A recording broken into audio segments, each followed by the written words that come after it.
You're starting the stream? Oh, Yeah, it's a bye. halftime show. Where's Freddy? Is that I'm Freddy? right here. Can you hear me? Hey.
Hello and welcome to this week's episode of the Broken World Chronicles. Thank you for joining me.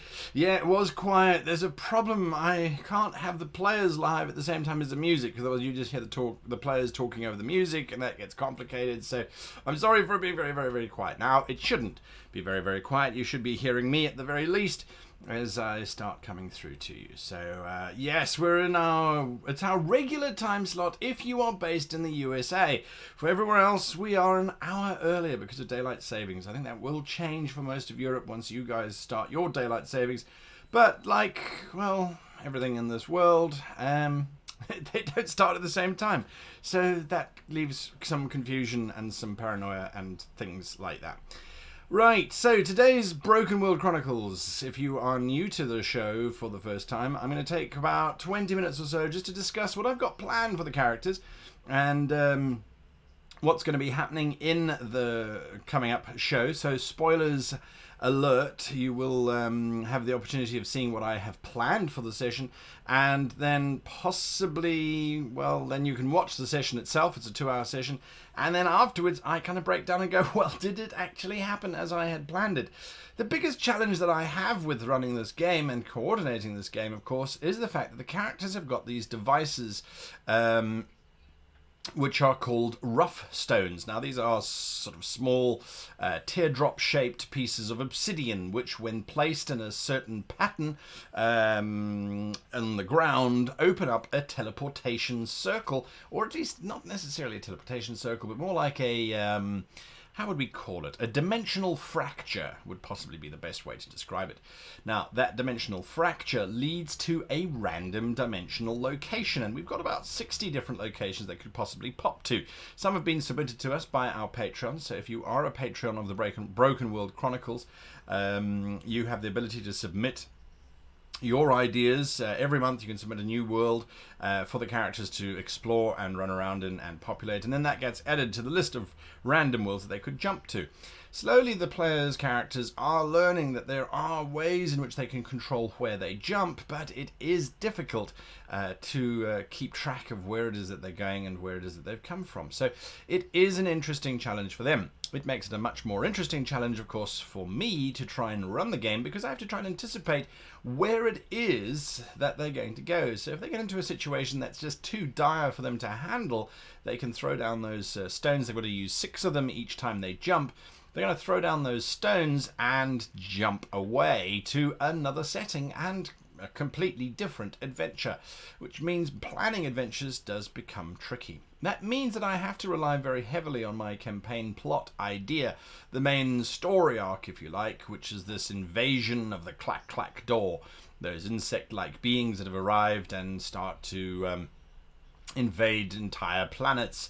Now, we've established a few things, and hopefully more will be brought to light in today's session. That's my plan. Whatever the characters do today, they are definitely going to end up jumping to a pocket dimension. That's coming up. So I need them to go to a pocket dimension because I need to resolve this whole issue now. I think that we're now on episode 6, so we've had 6 sessions, or 5 sessions anyway, where the characters have just kind of been jumping around. They've only jumped to 2 different worlds so far.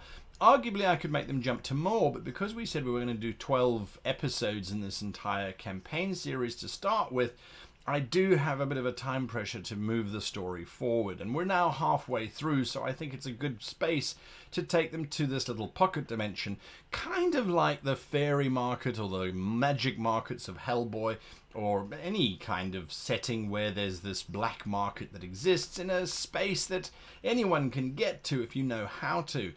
This space is going to allow the characters to learn and understand new things, or at least understand things, I should say, about the stones, and hopefully give them direction for the next 6 episodes as to where they should be heading. Now, ultimately, their goal is to either restore the broken worlds or to basically get back to their own time frame. That's what they're seeing. As Shadowcats just pointed out, yes, very similar to Sliders, that 1990s show with Jerry O'Connell and John Rhys Davies.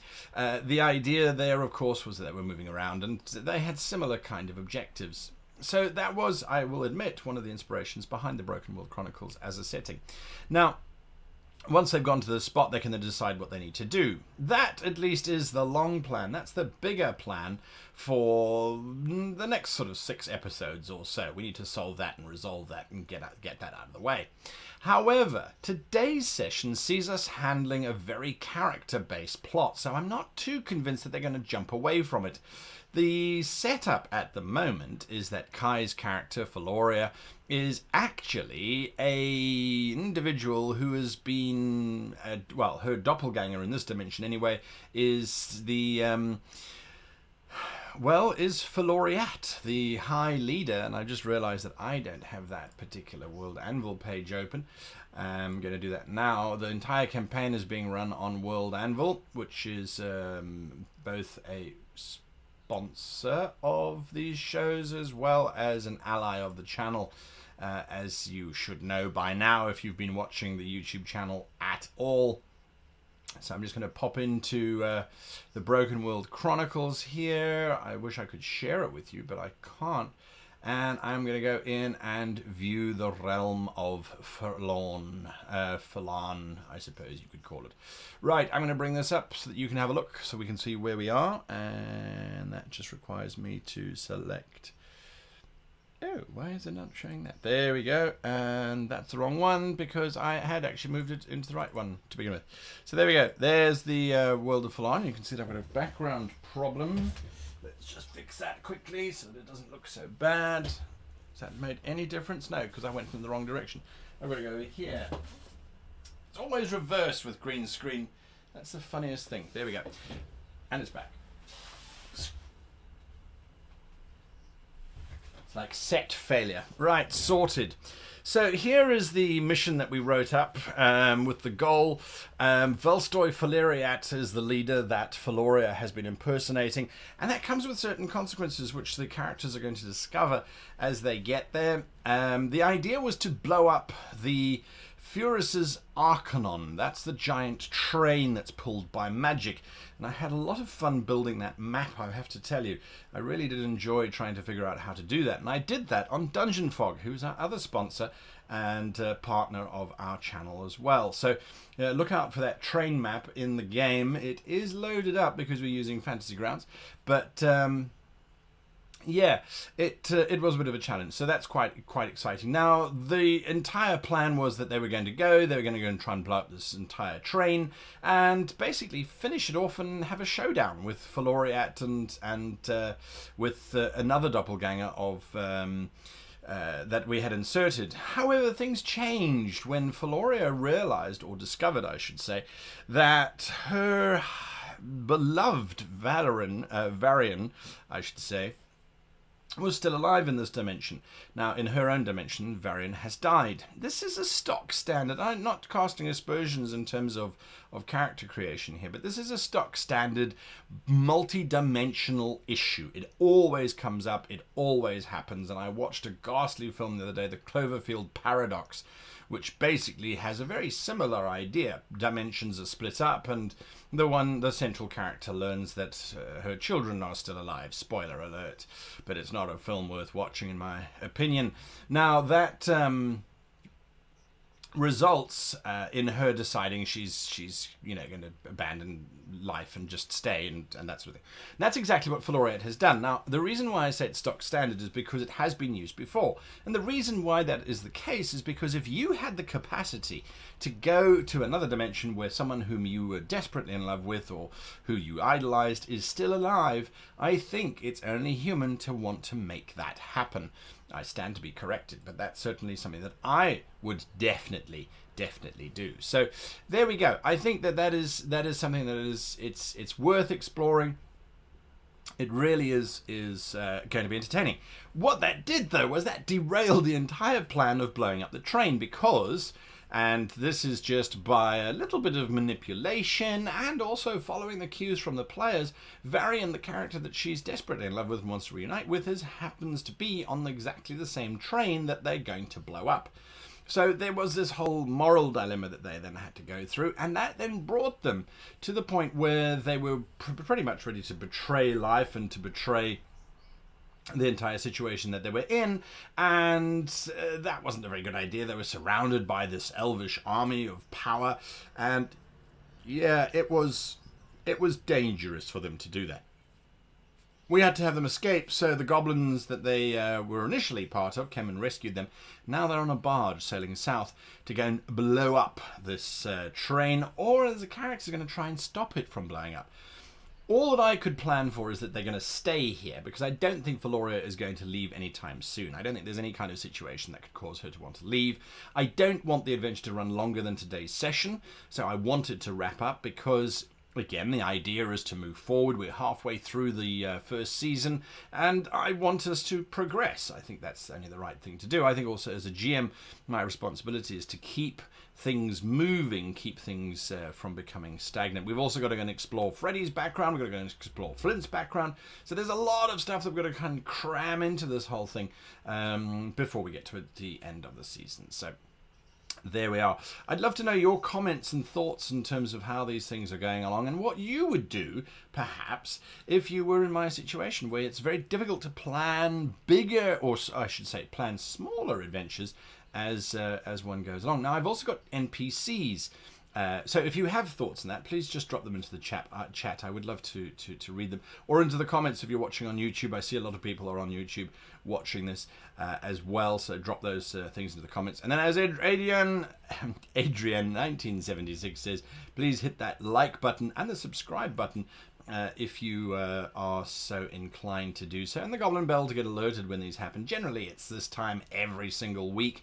Daylight savings, like I said at the beginning of the show, has changed things around for those of us who don't practice daylight savings, but there we are. Now, I am still recovering, and I hate to say it, I am still recovering. It seems like this has been a month or two of just the voice being under strain. I've now got special gargling stuff.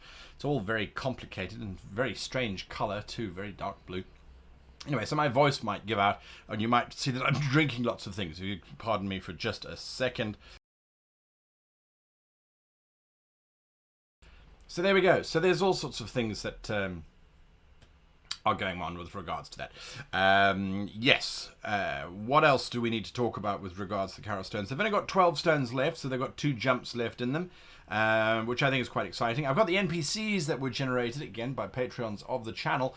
Those NPCs, one of them they've already met, that's Berg, and he is busy journeying around with them. I must realize I must just open up Berg's write-up, which I have right here. Now, Berg is an interesting character. He knows quite a lot about what's going on in terms of the clack-clack door, and he should be a source of help and use to the players. They haven't really had much time to tap into that just yet, so we're going to see what comes of that. That should also be quite interesting once they've got some time to talk to him, which I suspect they're going to have whilst they're on this barge, very slowly moving down the river and getting away from the Elvish army. I'm very excited. Like I said, the map that I made a map of the train, anticipating that either they're going to end up on the train or they will get into the ruins of the train. I'm not sure entirely. In my mind, I'm going, well, I know Feloria is dead against blowing up these trains and to blowing up this entire idea. So I have to anticipate they're going to try and board the train before they blow it up. At least that's what I'm thinking. So how they're going to get there faster? Well, this river is going to act as a bit of a starship moving at the speed of plot type of thing, where they can get ahead of the train before it gets blown up. So I think that's what I'm going to do, just to give it a bit of tension. Of course, that train blowing up I think is a wonderful opportunity as well in terms of a timing device which I can now use. If we know that the train is going to reach the point of the canyon where it is going to blow up, then that means the players have only got a certain tick down to get there. And that gives us all kinds of opportunities as the game master to then play around with delaying tactics, keeping them busy, making them have to make that final call. Now, Varian in this universe, of course, again, traditionally, when you've got this, oh, my ex-lover is in this dimension and I'm now going to go and fall in love with them and make them fall in love with me because we are destined to be in love across the universe. The trope for this type of encounter is very much a case of that individual will be the exact opposite. For whatever reason, they will be the exact opposite of the person that the hero has in their mind and has fallen in love with. So that there is this sense that well, I can change them to how they were. I know you're a good person. All those kinds of things start to come through.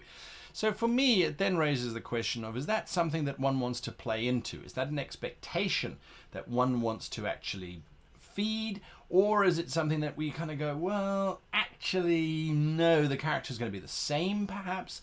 The Floriat of this universe, we know, is a very, very powerful warlord, a ruthless general who doesn't take any nonsense from anyone. Is that something that we're going to, again, just entrench and keep going? How would Varian respond to that? Would they be equally powerful, equally aggressive? Would they be submissive? Those are kind of things that are going through my head. And to be perfectly honest with you, sometimes these questions, although they go through my head and I go, well, it could be that could be interesting, that could be interesting. Oftentimes, I don't make a decision until I need to. So I keep it nebulous until I need a guard to talk about Varian, or I need someone to do something or mention it, or they actually meet Varian. Usually I keep it nebulous. Why? Because that allows me to then adjust the character to being what the story needs rather than to have a preconceived notion. So if we start to hear rumors that Varian is a terrible individual who tortures people and the like, well, then that might start to work. But if Floria suddenly starts to waver on her quest, I do want there to be that confrontation. I do want them to get onto the train and to have that time countdown, because I think it's really cool.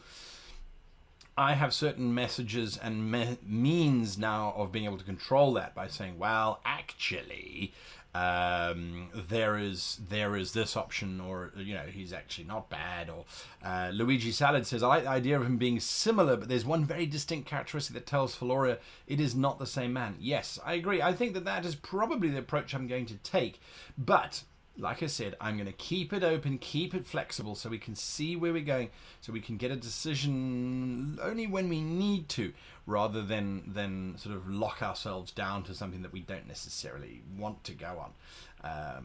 Yeah, so that's my thoughts there. Once they jump, like I said, they're going to jump to this sort of shifters space. I don't have a map for that, actually, now that I think about it, but I don't think I need a map. It's not like there's going to be any confrontations there. This is where they're going to meet the shifters, who we know are not a formal organization, just a collection of people. But I also was thinking about that, going, well, if you're a shifter and you have learned how to shift to certain locations, that could give you the element of, well, it could give you a significant amount of power. So when power arrives, well, now suddenly all hell breaks loose, because when you have a little bit of power, you sometimes want more and more and more and more. So it does start to give rise to a certain political organization that I think could work quite well. Right, I see there's some more commentary coming in. Maybe interesting for him to come with the party, be kidnapped by, but there is a concern that it could make everything about him and her. Yes, it could be. And it is an interesting idea that if he does go with Floria, then what? Then we have an NPC add-on. There are only 3 players, so 3 players is not necessarily a bad thing.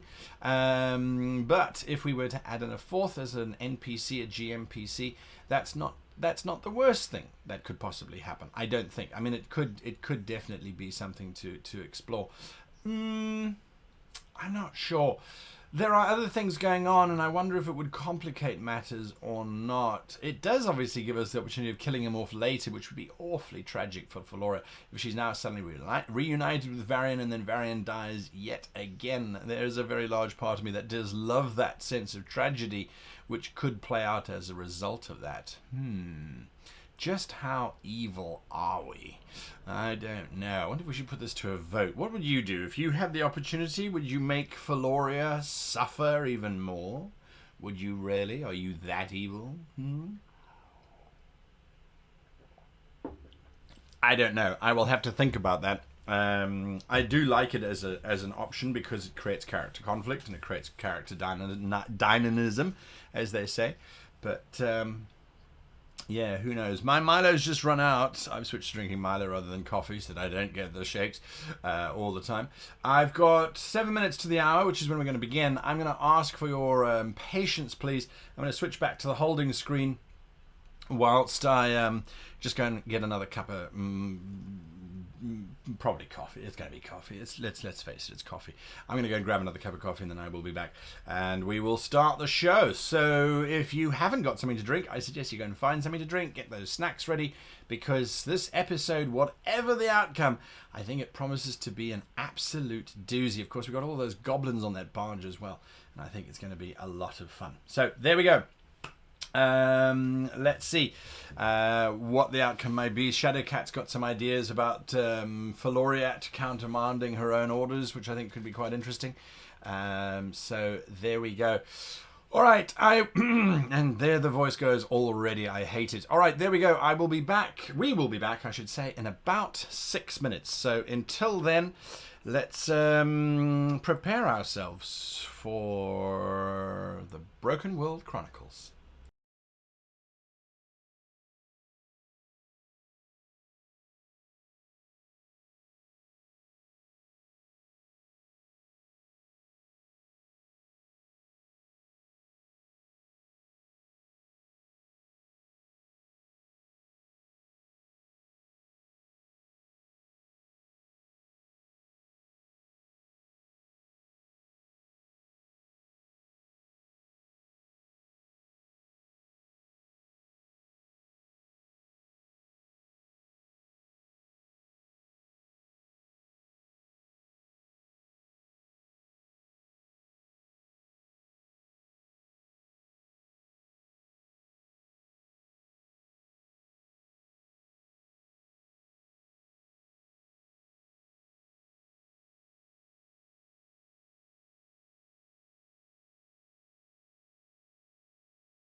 Hello and welcome to today's episode of the Broken World Chronicles. There was a black flash because there was something wrong with the setup. I'm not sure what was going on. Anyway, hello to my wonderful, wonderful cast and crew. Michael, I'm going to move you over. Let's start from the very far side there. We have Michael from Dead Aussie Gamer. Michael, how you doing? I'm doing all right, guy. How are you? I'm super fine. Thank you very much. Let's just get rid of that black bar above your head. I don't know what's going on there. I'm too big for my cropping. Apparently, you are too big for your cropping. Yeah, absolutely. Then we've got Kai. Kai, how are you doing? I'm doing great. I'm really excited and nervous. You're excited and nervous? Well, there we go. I've been waiting for this for like 3 weeks. Yeah, absolutely, absolutely. So now we can get into the full swing of things. Then we join by Warren. Warren, how you doing? Warren, Freddie. Freddie's your real name. Warren is your character name. I'm sorry. I'm Freddie Warren Robert Hines. There we go. Doing great. Just came back from that Emerald City Comic Con, and I'm very happy, but I'm also like somewhat exhausted. So right now I'm in the happy medium. Just I can do Warren today, I swear. But most of it I'm still like, hey, how's it going? I'm Warren. Yeah, I cast Cure Wounds on you. You're feeling great. Yeah. Yeah, I think Warren went through some of that puberty. Yeah, I did. So great right now. Oh. This feels weird, but I kind of like it. Yeah. Oh, I wonder if that's how Warren will turn out when he grows up. I don't know. Maybe. Sort of smooth operator. Emerald City Comic Con, by the way. Oh, my mind pretty much exploded. I met the entire Critical Role cast. I got to say hi to basically all of my heroes getting into Dungeons & Dragons and into voice acting in the first place. Right. It actually was the reason how I was even to meet you, Guy, was because of my involvement trying to get into Dungeons & Dragons, and then I met you, and then we had a good time with Chief Tunnel, which Right. he will be in campaign too. Isn't that exciting? There we go. There we go. Lovely. Okay, thank you. And I need to do this. And I'm going to have to do the opening again because I forgot to press record. How silly is that? I won't do the opening video. I'll just... That was supposed to be secret. Don't look into it, guys. Yeah, it's weird. Anyway. Okie doke. So, yes, the Broken World Chronicles. Let us begin. So, cast your minds back months now, it seems, to the last episode, where our 3 intrepid heroes find themselves aboard a barge sailing along a river. The barge, of course, is operated by a group of goblin rebels. And the rebels have taken shelter on the ship. They have used some kind of spell to make the barge vanish. And that's where we find ourselves. What are the 3 of you doing? Oh my god, we're still floating! Or he's just gonna silently, like, you can tell she's like just quiet, and she's gonna go off to like a far away as she can on this barge, and you see her pull out a little lap harp, and she's gonna just quietly play to herself. Flint makes his way to the back of the ship. He's casts his gaze onto the banks to make sure that we're still not being followed by those nasty elves who seem bent on putting us in the ground. They don't seem to be following. They lost the trail quite earlier on. Kai, can I just ask you quickly, just to check your microphone? It sounds like you're off mic. I'm not sure what's going on there. Oh, am I not, like, I'm too quiet? Yeah, or it's too far away, or I'm not sure. Just Better? that's much better. Yeah. All right. Perfect, thank you. Yes, so that's what's going on. Warren, you're busy excited that you are still floating. Yes, absolutely. Well, the other thing is, I'm also pretty hurt. Is this a time where maybe we can take a short rest? The goblin leader comes over to you, looks at you. It's this very sort of tough-looking matron, and she says, "Yeah, right. I reckon you've probably got about 7 hours before we arrive. So yeah, rest up, young'un." Okay. I'm gonna do cure wounds myself real fast then, and just. Oh, you get a full rest, so you'll be okay. Oh yeah. Okay. Well, Yeah. never mind. Either way, you can use the magic or you can just rest. It doesn't matter. No, I'm gonna rest it. Let's do it. We're Alright. good. Woo! So for 7 hours, the barge slowly makes its way down, and we've got a new follower. Thank you for that. And as you are resting and slumbering, Flint, one of the goblins comes over to you. Now we know that that lady over there is not the actual Volstoy, because we're all still alive. So what we would really like to know is where do the three of you stand? Old Burgers said that you're not from here, so that's absolutely fine. But what we'd like to know is, do you think that that she would be interested in helping us? Well, taking a look over at Feloria as she seems to be lost in her own thoughts, Flint kind of recognizes that she might need a bit of time to process everything that's happened since we've arrived. He turns to the goblin and says, well, you're definitely right about that. We are definitely not from around here, and far be it from me to say that we have any big stand in one way or another. Right now, our major goal is to try and, well, find out what we can about these giant insects that Berg may have been going on about. But more importantly, your plot is definitely one that we can't let stand idly by either. As for whether or not my companion will help, only time will really tell. I think she took a pretty heavy hit back there, even compared to some of us. So a bit of time might be worth asking. But you sound like you've got a plan in mind, and far be it from me to say that I'm not interested in what you've got planned. Considering that Berg has said that yours is alright, I reckon it might... Well, this is the plan, let's put it this way. We're going to blow up the Arcanum. We're going to blow up 2 of the gates, which is going to cause a chain reaction, which is going to blow the entire line from here all the way down to as far as Howden Lee. It's going to be absolutely bloody-tacular. Yes, Freddie? Just real quick. So you said to the 3 of us, are we still asleep? Is it just Flint by himself? Yeah, it's just Flint by himself. You're busy slumbering at this moment. Cool. Floria's I'm off playing. Now, sorry. There's a slight problem to our plan. It seems the damn Volstoy has somehow anticipated this and has loaded up only one of the greatest bloody generals that's in the damn army. And that is wide, General Varian is going to be aboard the Arcanum. I could take him. This poses a slight problem. You see, once the Arcanum passes over the ridge of the canyon, that's when the whole bloody thing's gonna blow. We've got a small explosive in the head of the train.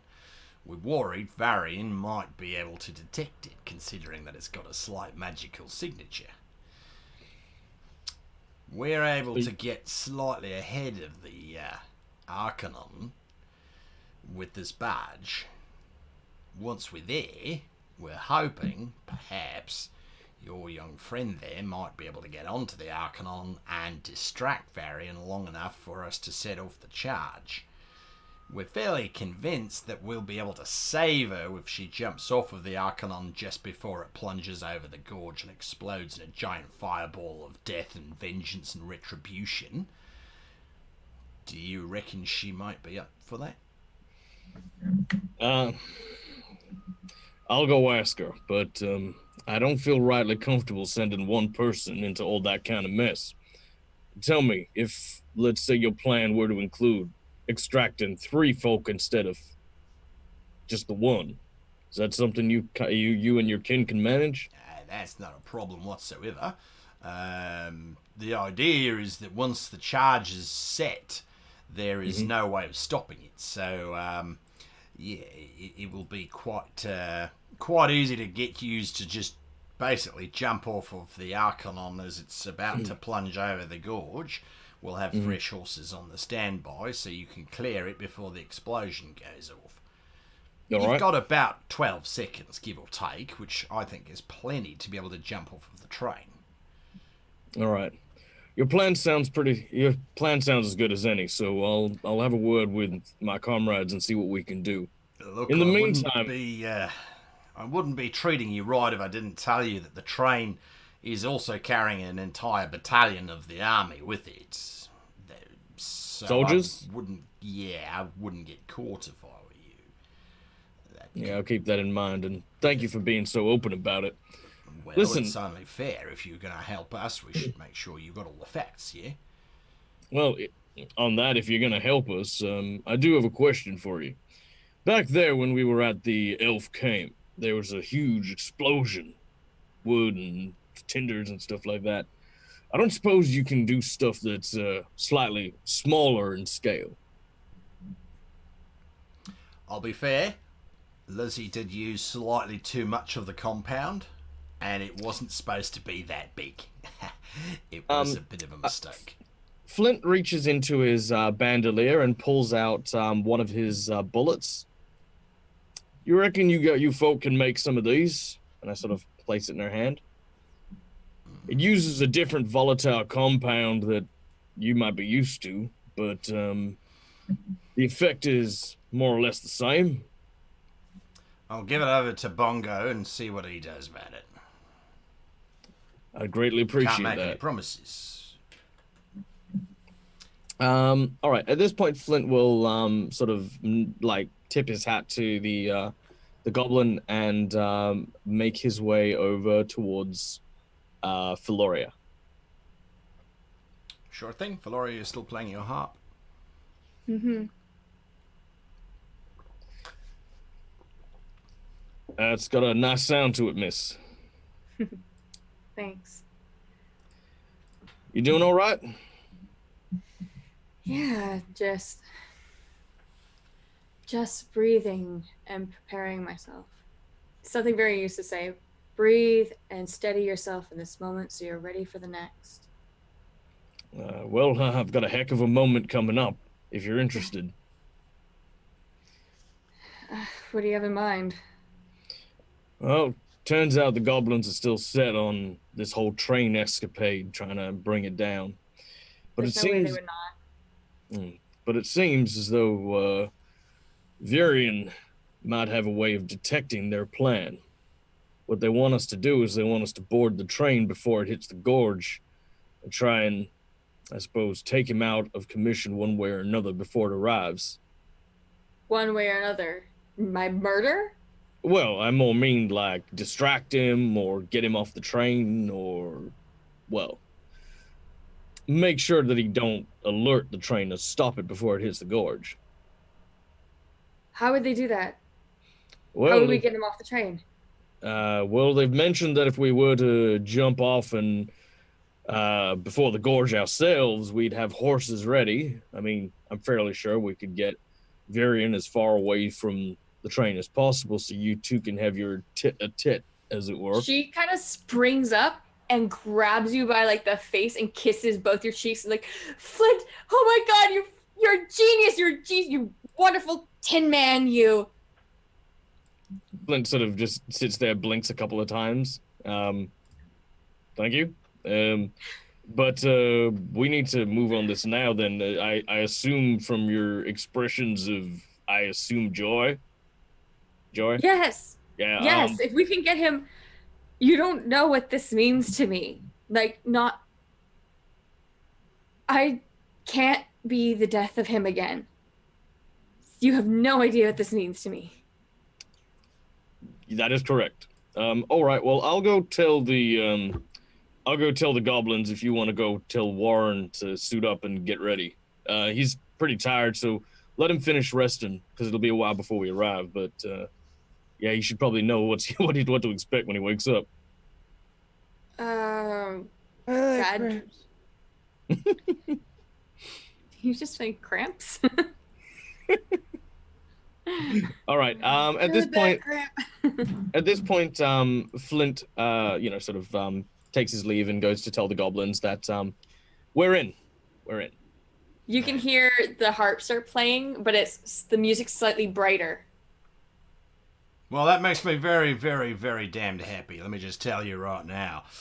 We're a little bit concerned that your sudden arrival was throwing a spoke in the works, especially after the cave incident. But yeah, well, nonetheless, I think it's worked out pretty damn fine.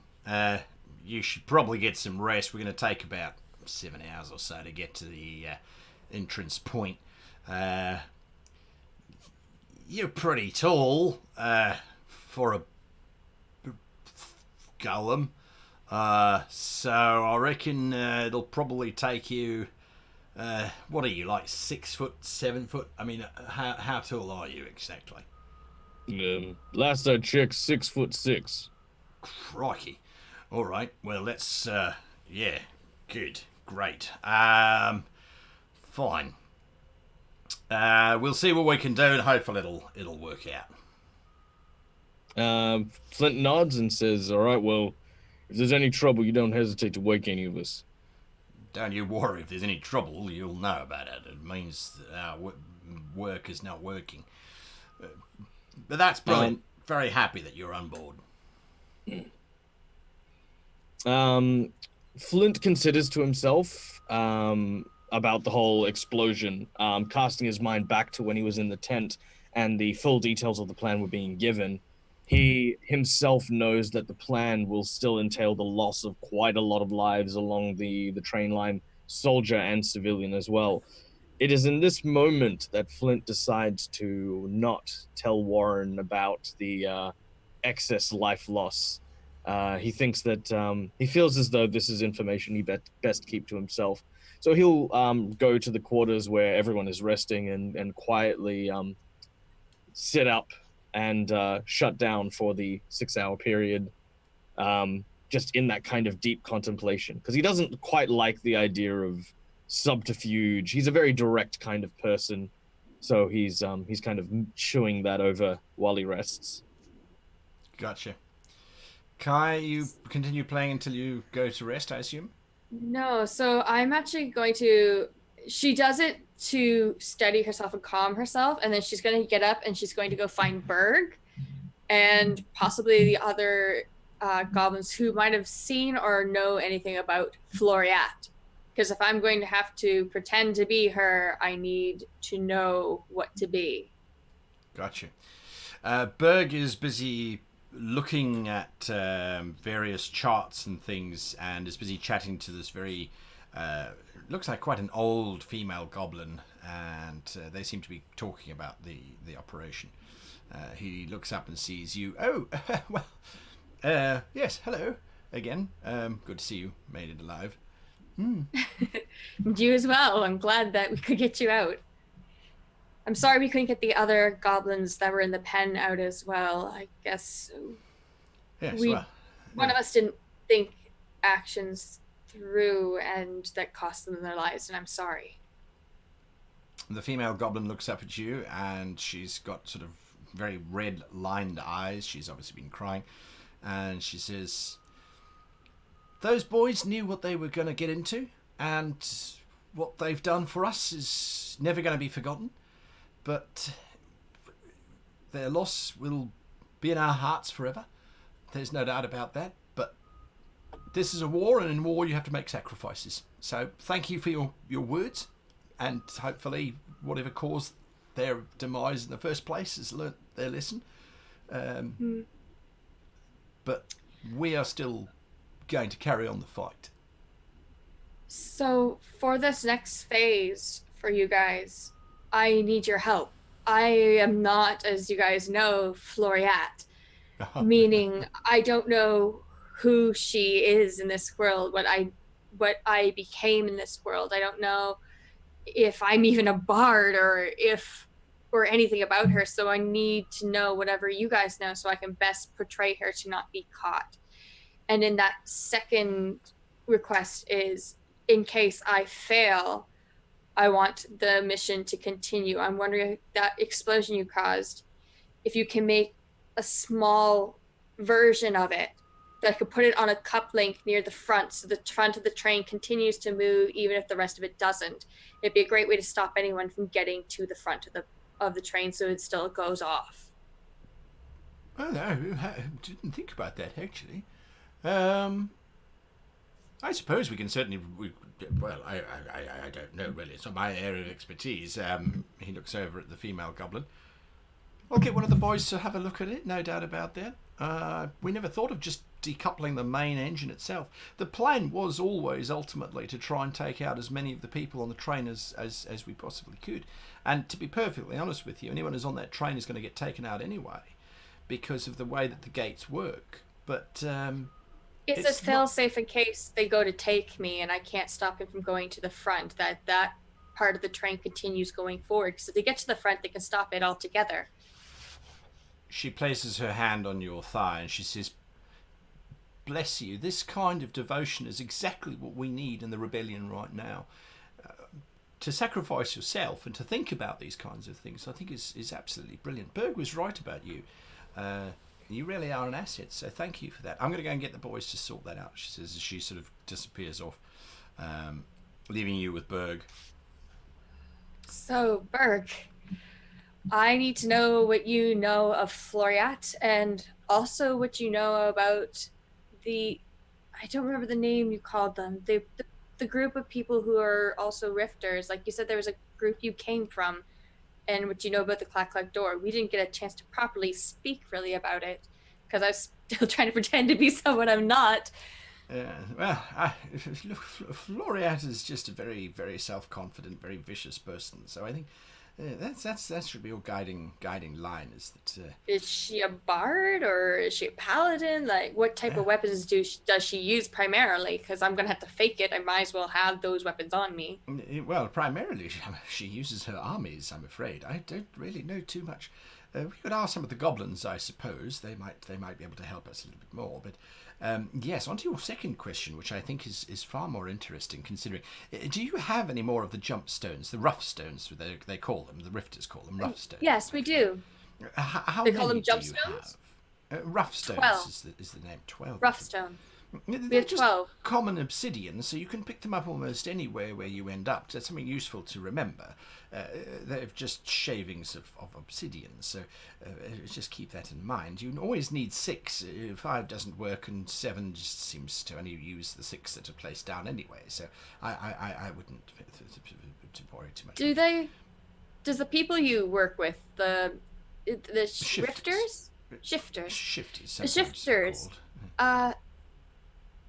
My question is, do they have a home world where they operate out of? Like, how do they communicate with each other? Do they have a code when they happen to run into one another, or do they always turn the stones to a specific way to find each other? He scribbles something down on a piece of paper, and he folds it in half and he gives it to you. Only worry about this later on. Keep your mind focused on the mission at the moment. That's what I've always learned is the best way to not get confused. But yes, there is a space where the shifters seem to be safe for the time being. But there is definitely something that has linked the shifters, as far as I can tell, to the Clack Clack door. It's definitely something to bear in mind. You need to be aware of that. So yes, I would be nervous of that. But the Clack Clack door. Do you mean like corruption within the group? Oh, I didn't spend very much time with them, to be perfectly honest with you. I merely sort of popped through, spoke to them very briefly, and I moved on and found myself here, which has been most beneficial since this planet has not yet been affected by Clack Clack Door. It does give us the opportunity to experience just what it's like before the Clack Clack Door arrive, because I know they will be arriving. We've already seen the signs. What are the signs? The stars. He says, pointing up to the sky. The Clack Clack Door are not based on Praxia itself. They came from the sky, from the stars. We know this now, having gone through a few of the worlds. But if you look there, and he points to 8 very bright stars, that is new. They're new stars. Oh, yes, yes. They weren't here about 3 months ago, so that clearly indicates that the Clack Clack Door are quite active and on their way here. That also indicates a certain coincidence, which I think is far too great to be a coincidence, to be perfectly honest with you. But I won't bore you with my theories just yet. Now, yes. I had a theory of my own, potentially. The symbol, and I would point to the ones that had like the dragon and the lion on both sides. This is the symbol specifically for the war that's happening here, correct? Yes, quite right. Yeah. I've seen this before on someone else. I'm wondering if it's a common theme that runs through a lot of the other worlds. But it also makes me think that if you had these bugs that maybe they're not as intelligent, or they have to have some form of leader, and you put them with a group that's crazy about eradicating all creatures that are different from them, and then they got these clack clack doors to literally destroy everything, would they be tied with it? Would this symbol be tied, or this symbol be tied to the clack clack door? But I must. These type of fanatics. If it is, then that certainly would. Well, that answers one question and poses a whole lot more, doesn't it? Is what sort of empire would be strong enough to be able to control the Clack Clack Door and where they go? If it is a symbol that seems to be more universal, I definitely would look out for it more. You need more evidence. Just one encounter could simply be coincidence. It is a fairly common regal symbol, the iconography you've indicated there. But at the same time, if it is something that does permeate across all of the different dimensions, and that certainly could speak to a singular controlling factor, which is something that I have theorized, though I never theorized that it was going to be someone other than the Clack Clack Door. The use of the Clack Clack Door as a weapon, that is something that I hadn't anticipated. I will have to think about this more. You have given me a great deal to think upon, young Feloria. If you think about it for a while, how would I be able to find you again? Because if I put the stones back to this world, yes, everything resets, including you, meaning I wouldn't be able to communicate after you've had time to think about it. So how would I find you in the future? Ah, yes, well, that is a pretty good question. Well, I'll have to think about it too, I suppose. I'm not very good on rift theory and the entire thing that goes along with that. Well, we've got 6 hours or so before the train arrives. I'll give it some thought. I'll let you know. You best go and get some rest now. You've got quite an impersonation ahead of you. I can't say that I'd want to be in your shoes very much. Given the fact that, I'm literally going to be walking in my own shoes. How hard yes, could as a it be? That is a rather interesting state, isn't it? That you are quite literally walking in your shoes. She's such a weird version of me, because where I'm from, we celebrate diversity. Like, I was brought so many stories and tales and legends and songs from all over the world, and this is the exact opposite. I don't like it. Yes, the only diversity that Feloriat celebrates is the ways in which she kills her enemies. Yes, it is. Well, if she's still creative, then curious. maybe she's still a bard. Perhaps. I really couldn't tell you. There is so much to explore with these shattered worlds. I must admit it is rather an interesting exercise. It certainly is. Warren, would you please give me a percentile check or die roll? Never. If you're still sleeping. I actually really did forget how to do this. Do I right click on there? It is percentile. Yeah. Boom. Oh my. Your oh my dreams God. are tumultuous and disturbing. You are in the valley with Delu, and it is a typical summer's day. You've been practicing with the wooden weapons that he gave you to practice with, when suddenly in the sky you can see 8 very bright spheres of light. What do you do? Delu, what are those things up there? His long, sinuous, golden body sort of slides out over the grasslands, and he pulls up next to you, his large head sort of looking up to the stars. I do not know. What do you think they are? I, I I'm not good at riddles, Delu. Are they just are they like suns, but they're not that bright? Oh God, are stars falling on us? Perhaps they are. I will have a look, young Warren. You fear not. Okay. Before he takes off, one of those stars that you've pointed out suddenly turns, well, as it's getting brighter, this massive lance of stone with it looks like a stalactite almost, suddenly arcs out of the sky and punctures straight through Delo's forelimb, pinning him to the ground. He kind of screams out in pain. Give me a dexterity saving throw, please, because another one of these comes sailing down and lands directly where you're standing. You kind of roll to the side as it just impales itself in the ground. There are more coming down. Delo shouts to you, "Run!" But Delu, I can't leave you here. Another one of these massive stone columns plunges into the ground. Can I run towards him? Sure, I want to run absolutely. towards him, try to heal him. Yeah, okay, you're rushing towards him. Give me another dexterity saving throw, please, as another one I'm of not these going to leave you, shatters Delu. down. Oh. It explodes right next to you, and you take, 17 points of shrapnel damage as it sort of cuts into you and the like. Then another one impales Delu and his back straight through his spine, and he kind of bends in half. His golden blood is just spilling out everywhere. He looks down at you and says, "Run, Warren." He doesn't know what to do.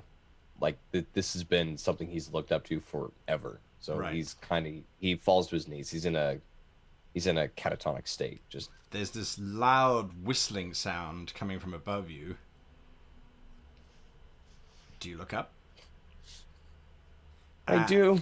It's just this massive block of stone coming straight towards you, but you can see crawling all over it are more of those clack-clack-door like bug-like creatures. If you don't move, it's going to hit you. I do move, and I take out my warhammer. Just not again.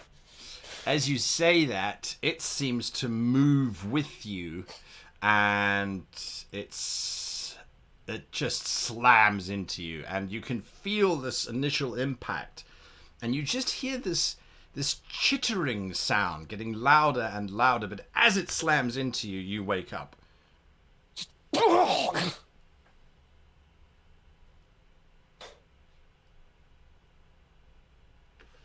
Just the quiet of the river on the side of the barge and the casual conversation of the goblin sailors is around you. I would have noticed that loud, like him cry out. I would take my harp over to beside him and just play quietly as like a comforting sound to be near him. No. He tries to find anywhere private, anywhere that's just completely closed off. Sure, there's a section of crates and boxes that you can crawl behind. Yeah, he just puts up his knees and just holds and stays there, and he thinks, Flurry will sit might near. come hard enough to bleed. I'll sit on the opposite side, just playing, so that way he knows if he needs, he can come to me, and Sure. but give him the privacy if he needs to cry. Gotcha. Absolutely. This is about 2 hours or so before the barge arrives. Is this a state that you find yourself in once the barge eventually comes to a stop? I'm hoping the goblins will have found me now so they can teach me more about Floriat. Yeah, towards the last hour, the goblins definitely will sort of approach, and what they teach you is basically she's a demon. She is a demon. She executes people publicly. She's skinned goblins alive with her own hands. She is just a monster. You suspect, though, that a lot of their tales are grossly exaggerated by sort of mass hysteria and the demonizing of an enemy, but she definitely sounds like she's just completely deranged. Yes, Michael? I request that the goblins also have illustrations of Feloria with teeth and claws, just like it's like this. Yeah, absolutely. Like this? So yeah, that's basically what they described to you, is that she was this monster that. So I would start, like, I would put on like the armor, the gaming dawn, and I would start trying to walk more confidently, like get myself into the role. It's something actually we learned as actors, is how to walk as another person. Right. With ticks, I asked them that she has any ticks. Does she have any old wounds that she might like favor? Like how to walk as her. The goblins kind of get you to walk like, yeah. By the time you've finished trying to emulate the way, you're kind of walking almost like John Wayne, with that sort of very gait, that very swingy like gait, just this very dominating kind of pose. You cut back on the number of times that you slap people as you walk past, because they constantly say, oh no, you should slap everyone that you walk past. She was nasty. She just slap you for no reason, and you could cut off the head of others, and it's just, yeah. So they're giving you this really violent picture of Laureate. You realize that as much as they're trying to help, when they start describing that she would eat the baby centaurs for lunch, that perhaps they have strayed a little too far away from giving you useful information and are just having too much fun with this exercise of creating Floriat the evil. So my mom used to work in the courts, so I think I would like start to hold myself as the nobles do in the upper tiers. Sure. And try walking as them, because there's a certain degree of you would keep your eyes downcast, you would look them in the eye when you're a lower caste. There's a kind of respect there. So I start practicing keeping the chin up, making sure you keep eye contact, don't bow your head, don't look down. Right, absolutely. Absolutely. Without a doubt, you start to approximate a better Floriat. You certainly think as if you're a little bit more used to the type of style that she might actually possess. Flint, you've come out of your regeneration cycle. Ugh. All right. I just give myself a once over, just taking a look at everything. Where is Warren in regards to like where he was sleeping? You're not sure. I sort of look around. I assume he's kind of woken up already, so I'll make my way onto deck and have a look around. Oh, Mr. Gollum, sir. Please call me Flint. Yeah, all right, Flint. So we've had a look at these things that you gave us beforehand, and we reckon we're fairly confident, that is to say, probably. Well, we've made you 5 more based on the prototype. We didn't have any more resources on board. Without knowing exactly how it was that you triggered these things, we assume that there's a certain sort of hammer that you hit them with whilst holding them in your metal fingers. So we try to keep that in mind when designing these things. So we made it the same size, so it doesn't feel different. But we had to use some of our own little extra bits and pieces. We couldn't figure out what the powder was that you had inside that bullet. So yeah, we reckon that these are probably going to go a little bit further and have a little bit more bang for your buck. Flint sort of taps one of them on the shoulder and says, "You are a godsend. I thank you for your generosity. These are going to help me a great deal, especially in what's to come. and I appreciate that you used what you had to help out. Well, I suppose we also should be feeling a little obliged to tell you that there's a small chance that the casing won't actually hold the charge when you hit it on the back, and it might just explode in your fingers, taking out most of your hand and your upper arm and your chest and your face and your upper legs and possibly your lower legs as well. Yeah. Flint But sort of small chance. We reckon of the 10 of us that were working on it, only 2 of us reckon it's going to blow up at any one time. So it's like a 20% chance, and the one was sleeping through anyway, the whole process. So we counted like 15% max. That sounds like you're gonna have to roll for it. That does sound exactly like what it sounds like. Oh, hey Mike, What are my odds? roll a percentage chance.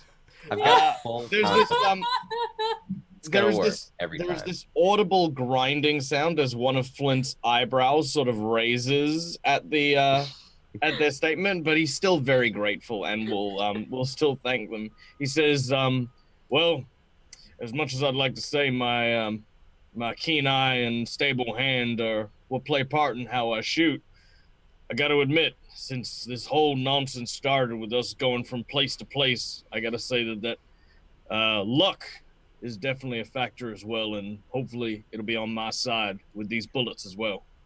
Yeah, bloody right, I hope it's on your side, because if it's not on your side, then you're on the wrong side, and that's not the right side to be on.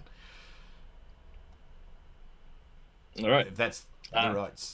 Wait, what side does that end you up on? If you start on the wrong side and then you get onto the right side, which is the wrong side of the wrong side. I think at that point you're looking at quarters. That probably means it's like only a 10% chance now, actually. Statistics. You gotta love maths. Flint sort of again, the eyebrow now lowers, and he sort of thanks them once again before going to look for Feloria and Warren and make sure that they're ready for the because he doesn't quite know how we're getting on to the moving train.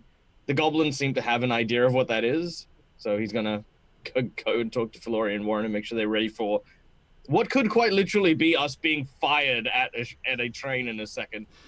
Oh, yeah. You just load us into a cannon and pull a string. Yeah, right? Warren, what have you been doing? Because you were there for 2 hours sort of rocking and just unhappy. Do you come out of that fugue? Not really. The entire time he has been muttering to himself. Just constantly I have to protect him. I'm gonna kill them. I'm gonna kill those insects. I'm gonna kill them. I've got to protect my god. I have to protect my family. I'm gonna kill them. I'm gonna kill them. God. That's what you find Feloria, who's kind of playing her harp, but looking a little shell-shocked. I think when I started hearing that, I might have stopped and come and talked to him. Yeah, some people give off a vibe of "don't come near me." That's definitely the vibe that Warren is giving off. So approaching. Dad only wanted the best. He only wanted the best. I'm gonna be the best. I'll make sure I'm the head of the family. I'll protect it. This is my job. This is what I'm meant to be. I will be the paladin. Right? I think I would come down and start talking to him. He might not listen, but I think I would start talking to him. All right, Flint, you come across Feloria as she's about to start talking to Warren. Not really having any understanding of the scenario as he approaches, or understanding organic emotions properly yet. He turns around and says, Warren, Feloria, you guys ready? Just immediately stands up. Yes. Good. All right. We're going to be moving out and boarding the train anytime soon. Make sure you have your stuff ready. I am not entirely sure what these goblins are going to be doing when they try and get us onto that train, but we're still on the river. And last I checked, trains don't travel on rivers. So I have no idea where we're going. Oh, sorry. I didn't see you guys there. Well, I'm ready. That has me slightly worried because we're about to do a dangerous mission. He doesn't seem like he's here. So I'm going to put a hand like gently on his shoulder and just like have a seat for 1 second. I need to talk to you. Because I'm not okay. Okay. What's wrong? Do you sit down with me? Yeah. Oh, thank God. So, I was like, no, I no. want to talk about your relationship with your mother. What was your relationship with your mother It like? all started when she took my bear. I loved him. Ah, you are clearly obsessed with the breasts and you have father issues. Okay, next. No, I think I would ask him like, Seeing everyone else sit, Flint will also sit. Not quite sure why. you're the psychological studies on why. This is the counseling session. Oh my God, this is gonna be amazing. I shoot things. Anyway, what's wrong? I think I would start off from like, I noticed when we were in the tent that you went off and prayed. Does your God always answer you? Is it a god or is it like an archdemon or an archfey? Like, I don't know anything about Delu. No, Delu's he's really nice. He can sometimes scare some people. Like he's a big golden dragon.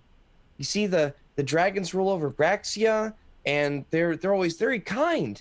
And they're the ones who saved us from demons that would crawl out from underneath. And that's when my mom would fight a lot.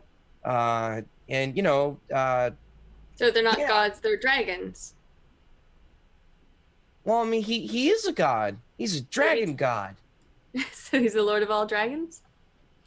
Well, I mean, there's a bunch of dragon gods. They're really big and they're wise, and sometimes the red ones are like, the red one is like really like, he's really proud and stuff, but I mean, they all work together. That sounds really wonderful. It is. It's nice. It must be nice to have gods that would be there for you and help take care of you and answer to you. Not all the time. I can understand that. Where I'm from, the elven gods sleep. They've never answered any prayers. We don't even know if they're even around anymore to even care about us. I've seen gods work great miracles, but never for ourselves.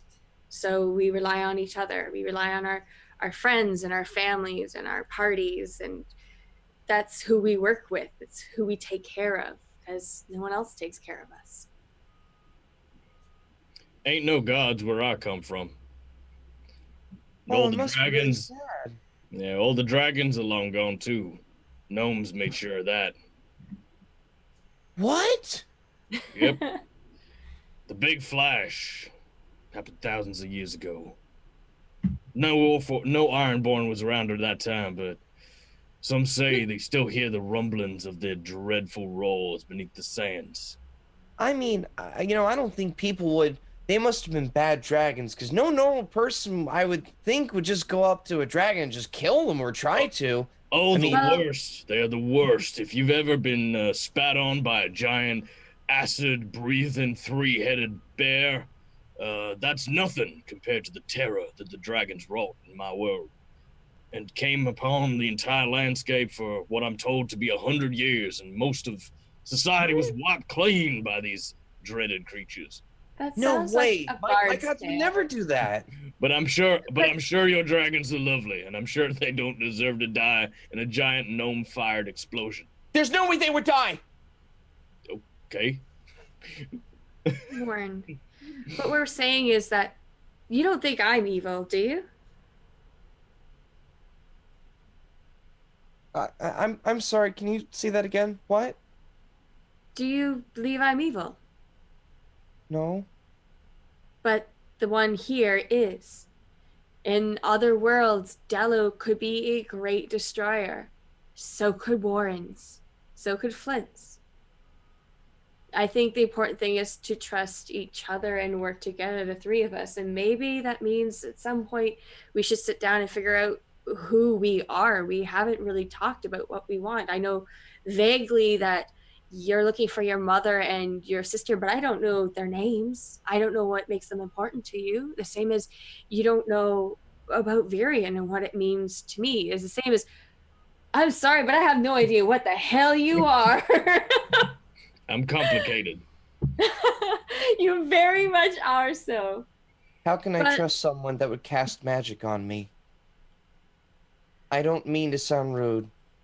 No, it's I fair. trust your good nature, but I need to be more vigilant.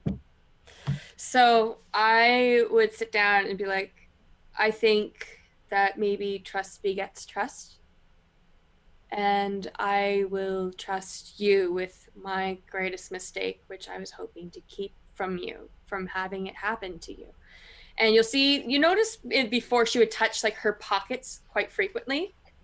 And she'd pull out of her pocket a little cloth. And she would say, this works much like a magic bag of holding. Have you ever seen one of these? Mm-mm. It's basically a dimensional pocket, if you would. When you put things, you could put great amounts of things into it, and then it just disappears and it weighs nothing. It just feels like a cloth. In my world, I made a mistake on my first adventure. Technically, this still is. In my world, we are guided by our elders, and I didn't have any, so I joined up with a party. And Virion had disappeared a few years before. He was supposed to guide me, and we ran into his group. We found out what happened to them and saved them. And he joined me for a while. And then I made one stupid mistake, and it cost him his life. And now I've been told their magic strong enough to bring him back if you have a body. And she motions to the cloth. It carries great things, big things, but it weighs nothing. Do you understand?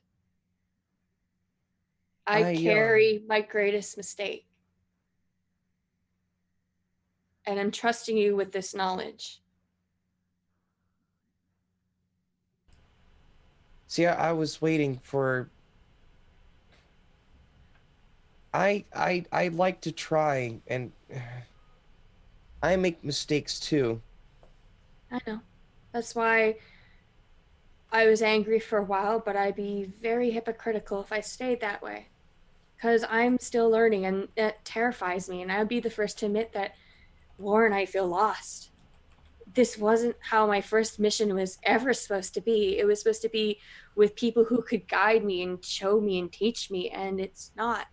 And I was hoping if there's any shred of my variant in this one, that maybe he could have guided me like he was supposed to.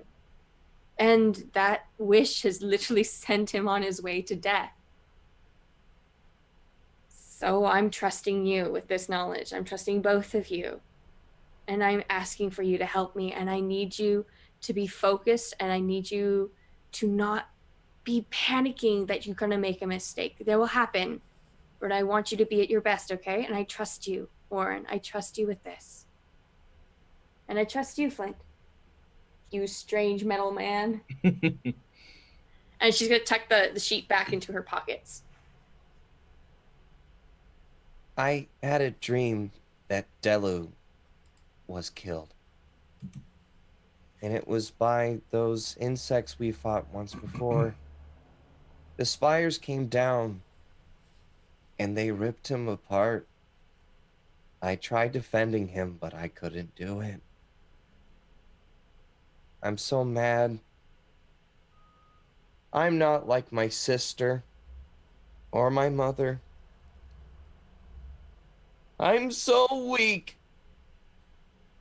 I wouldn't say that. I tried to be big and strong, and I tried to be like what my father would want me to be. And look at me! There's and those goblins people and Floppy. There's still people dying because of me. I can understand that anger and that guilt. I literally have killed my own love. But I think it's unfair for you to think you're going to be as your father or your mother or your sister, because they're not standing here facing down what we are. And I don't think you should be ashamed of being young and being weak and making mistakes, because children grow. We have such a great way of advancing when we're young. We're so imaginative, we're more creative, we learn so much more. And this is a great opportunity for you to learn. You can't know everything. I've lived 10 times as long as you have, and I'm on my first mission. You need to stop putting so much stress on yourself. It's going to be okay. Just work your hardest and talk with us, okay?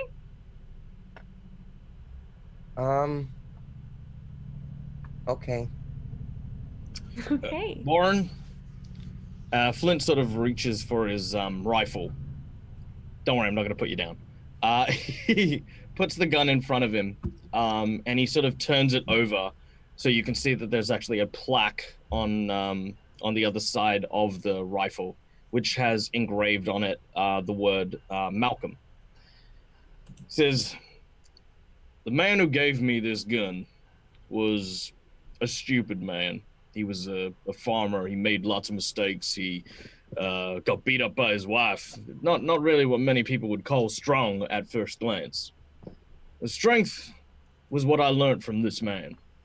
Because many people define what that is. That could be you pulling a carriage with your bare hands. It could be you wrestling a gator from the jaws of another gator.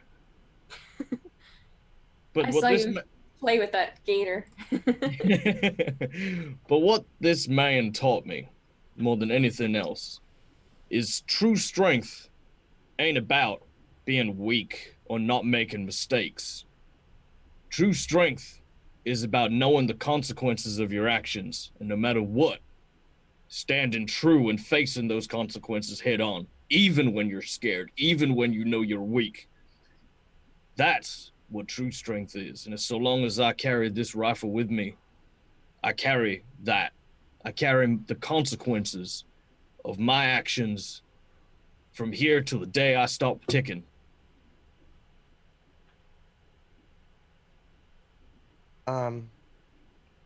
Okay. I think I get what you're saying. I don't know.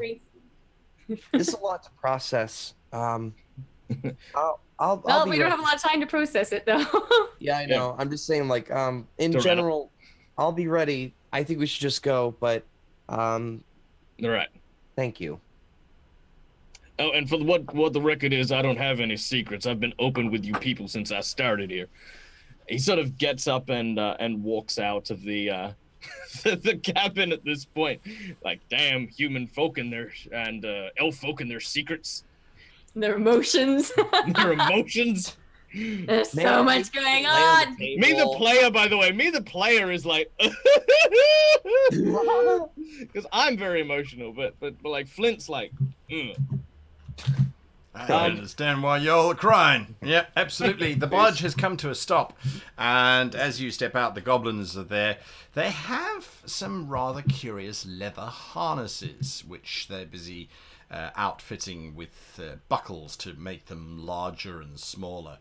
And as soon as the three of you step out, they look at you and they go, "Right, so we're here.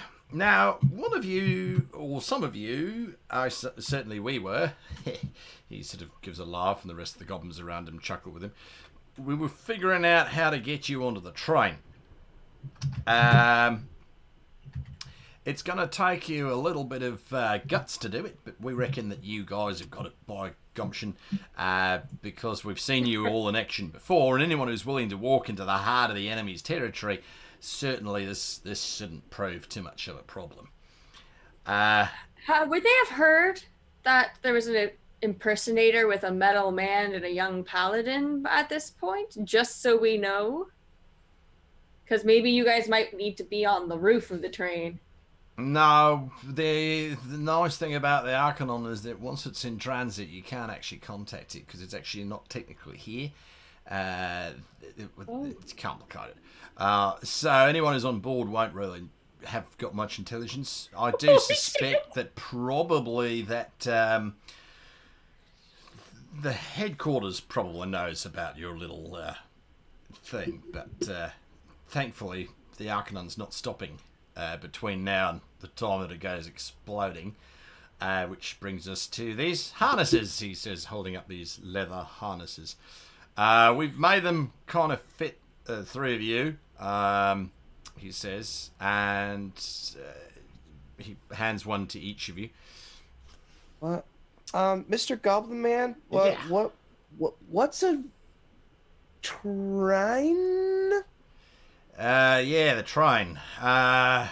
Officially, it's called an Arcanum. It's basically just a long series of wagons next to each other. No, your leg goes through there, and your other leg goes through there, and that part tightens. This He like starts trying to put Lorian on armor is really hard to get on. Am I doing this right? No, you gotta slide your arm through there, and do it like that, it's man. a little tight around the chassis.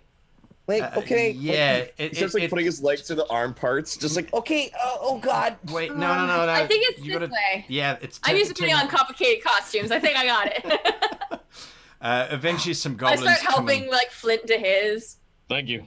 trying to Oh help with man, this buckles and. bit's really, really tough to hold on to. Yeah, that's because it's supposed to go around your ass. No. Warren, no. Come here, Warren. Come here. he's just like this. Just No. Oh my God, what have you done? It's all tight. Okay, I hold. don't even know. Don't move. Don't Ah! breathe. I got it. And I like try to get off him. Eventually, it's kind No, of. breathe, Warren, no. Oh, It takes you a good sort of 2 or 3 minutes to get Hours. into these harnesses. There is a very large brass hoop on the very front of the harness, and it's quite well stitched into the actual harness itself. Then another goblin comes up to the three of you and hands you each a length of coiled chain with a very large hook on the end. And then it looks like a circular piece of metal that has a hinge on it, and then a little lock at the end of it. Are you going fishing? Kinda going fishing, actually. That's a pretty good analogy, you know. So I know if what you've this- never seen how an Arcanum works before, an Arcanum uses these tracks, but the tracks are actually the Arcanum doesn't actually sit on the tracks; it floats above them, and it uses the tracks as a kind of guide. The tracks provide it with the power it needs to be able to move around and the like. But the only time the Arcanum needs to stop is when it's stopping at stations to pick up people and discharge people. Now, we're out all the way here in the Goblin Wastelands. There ain't no stations for at least 500 miles in both directions. So the Arcanum's not going to stop. It also doesn't stop if there's anything on the tracks, because basically it's just going to plow straight through anything that is on the tracks. It's just going to blow up and basically take out anything that is high enough for the Arcanum's prow to actually hit it. So what you're going to be doing is you're going to lie down on the tracks in front of the Arcanum, and then as it passes over, you're going to take the hook and clamp onto the underside of the train. Make sure that the hoop is through your hoop, otherwise it's going to pass you and you're just going to be left lying on the ground. Okay. Yeah. Then, which, by the way, he's been nodding the whole time and totally not getting it. Just. So the important thing to bear in mind is to lie as flat as you possibly can. The Arcanum has a clearance of about 1.5 feet, so you should be fine if you lie inside the tracks themselves, because there's another half foot there. So, we reckon you should be okay, Flint, if you lie absolutely flat. And you're going to have to wait for when one of the carriages passes over you, because the forward engine section is very low and is pretty much flat across the bottom. But the carriages themselves are raised up a little bit higher to about 3 foot above the track, so you could sort of reach your hand up and grab onto them. Then once you are actually hooked on, you should then be able to pull yourself above the track itself. You really shouldn't stay on the tracks once you attach to the actual carriage. Otherwise, it's basically just going to drag you behind the train. over the sleepers of the rails, which would basically be like dragging yourself over a cheese grater.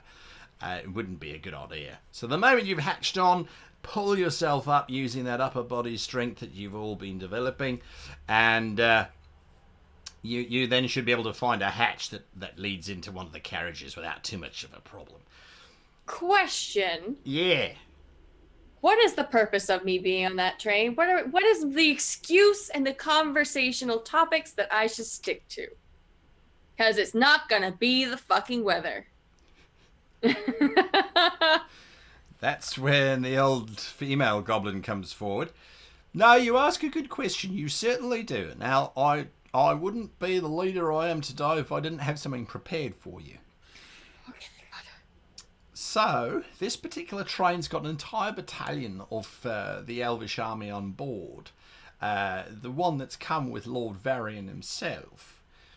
I think that the best course of action you can take is to talk to, or if anyone stops you to begin with, because remember, you are the most important person in the entire empire aside from the actual empress herself. So I wouldn't worry too much about that.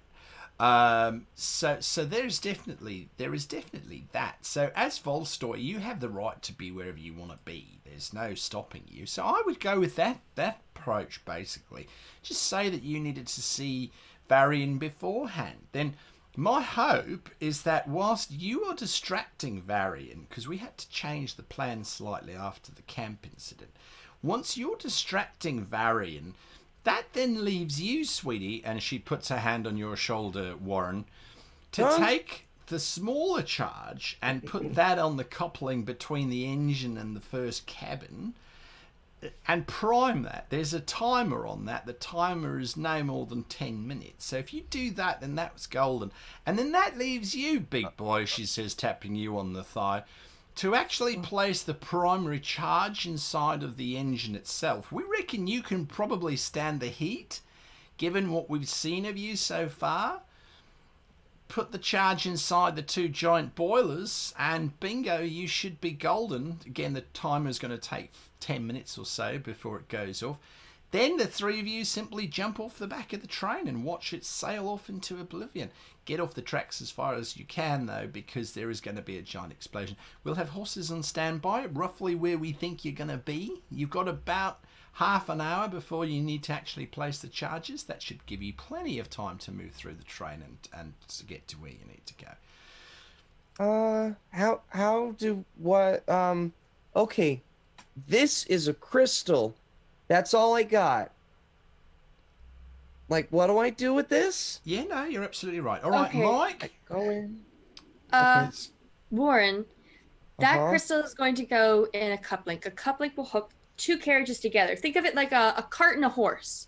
You know that little part where the horses are hold onto the cart? Uh-huh. This train's going to have one. This crystal will blow that up, so the horses will keep running and the cart will stay behind. Understand? Okay, and how do I activate it? That's where he bloody right, says the one known as Mike, stepping forward. Well, that's a pretty good damned analogy, if I do say so myself, so well done on that one.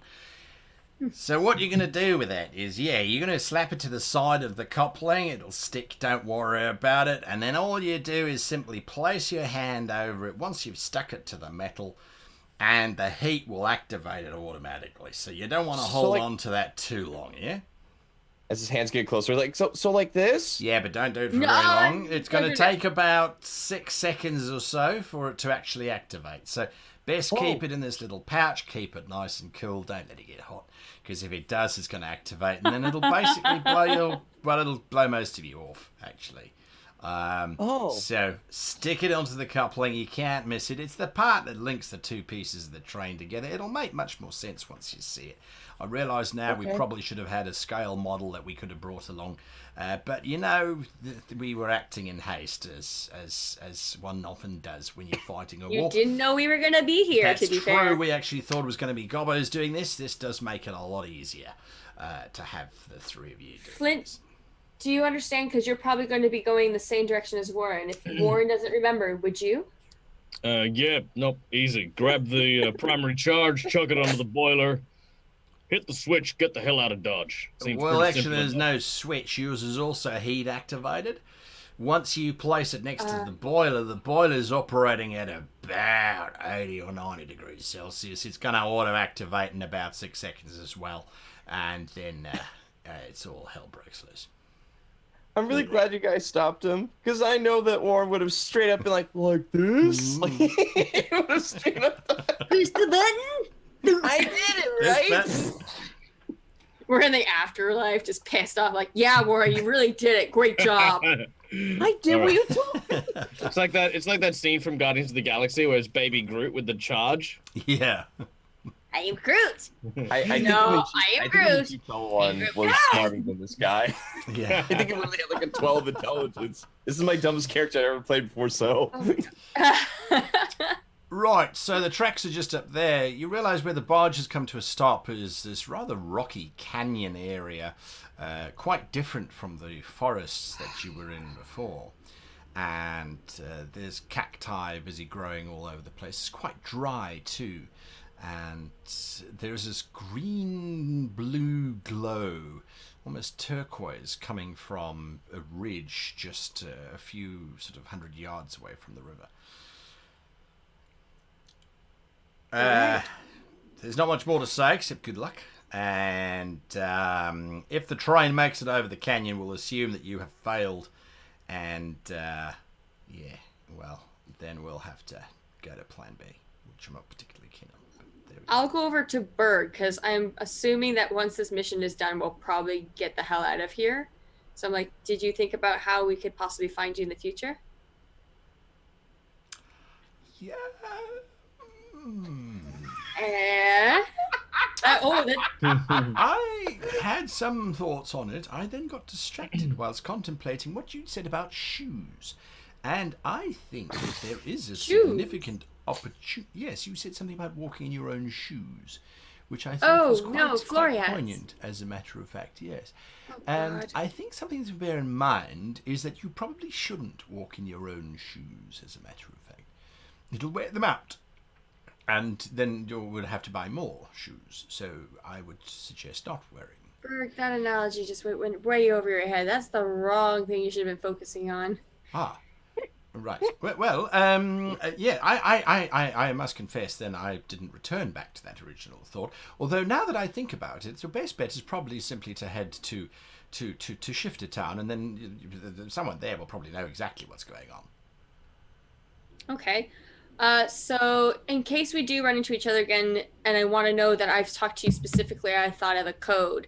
The way we got here is I turned one of the first crystals on I had a pattern that we used, and I turned the first one on the right. So I would say, if you see me again, use the code first star on the right, and we'll see if I respond. And that means it's me and it's you, because I'm assuming every other Florio would have a different code, and every other you would have a different one. So first star on the right. First star on the right.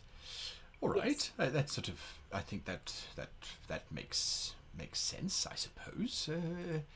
A bit on the Are we right close of enough to what? hear? Pardon? Sorry, are we close enough to hear this? Yeah, yeah, I would say it that's would be fine. first star to the right, because there were 6 of them, and I turned the first one on the right. So I'm giving him a code word for who he is in case we run into a version of Berg that might not be Berg, or this Berg. That way we'll know. That's a great idea, but I've also got another thought on the matter. Since we know the code to come back to the time that we came here the first time, we obviously would like to get Berg to trust us, right? Berg, do you happen to have something memorable on your person, like a watch or a shoe, something, anything? But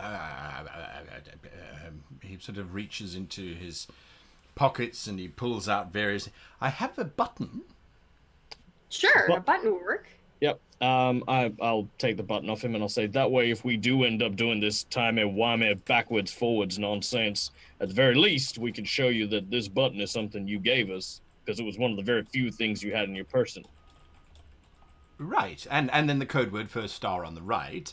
Is if yes. we come to you in the If future. we run into each other in the future. I like that. I can work with that, I suppose. It's pretty smart, actually. Probably should mention it if you encounter any other shifters, actually. Yes. Good luck. Wouldn't Alright. you still have the button from the I'm not going to think about this. It Try will not hurt your to. brain. Don't think about it. Just focus on your hook under the carriage, all right? And if And you're lifting worried, yourself up I straight will make away. sure Yeah. I'll make sure you're hooked first before I go, okay? Okay, like fishing. Yes. And really. So you stay by me, okay? Yeah. Okay. Fishing during an avalanche. Yeah, that's also a pretty good analogy, actually. That's probably better than what I went with. Yeah. All right. The three of you are escorted by the goblins up onto this ridge, and the turquoise blue glow becomes very apparent as to what it is. And I am going to just quickly add you here to the map, and then I'm Force going to field. share it with you. not a map. Sharing. There we go. You've all got the map, and you Still loading. have got the map now as well. Oh god! The Oh my God. tracks themselves are glowing with a turquoise energy. What the as heck? They emanate this magical energy. And you can see these runes have been engraved upon the length of the track, up and down, as you approach it.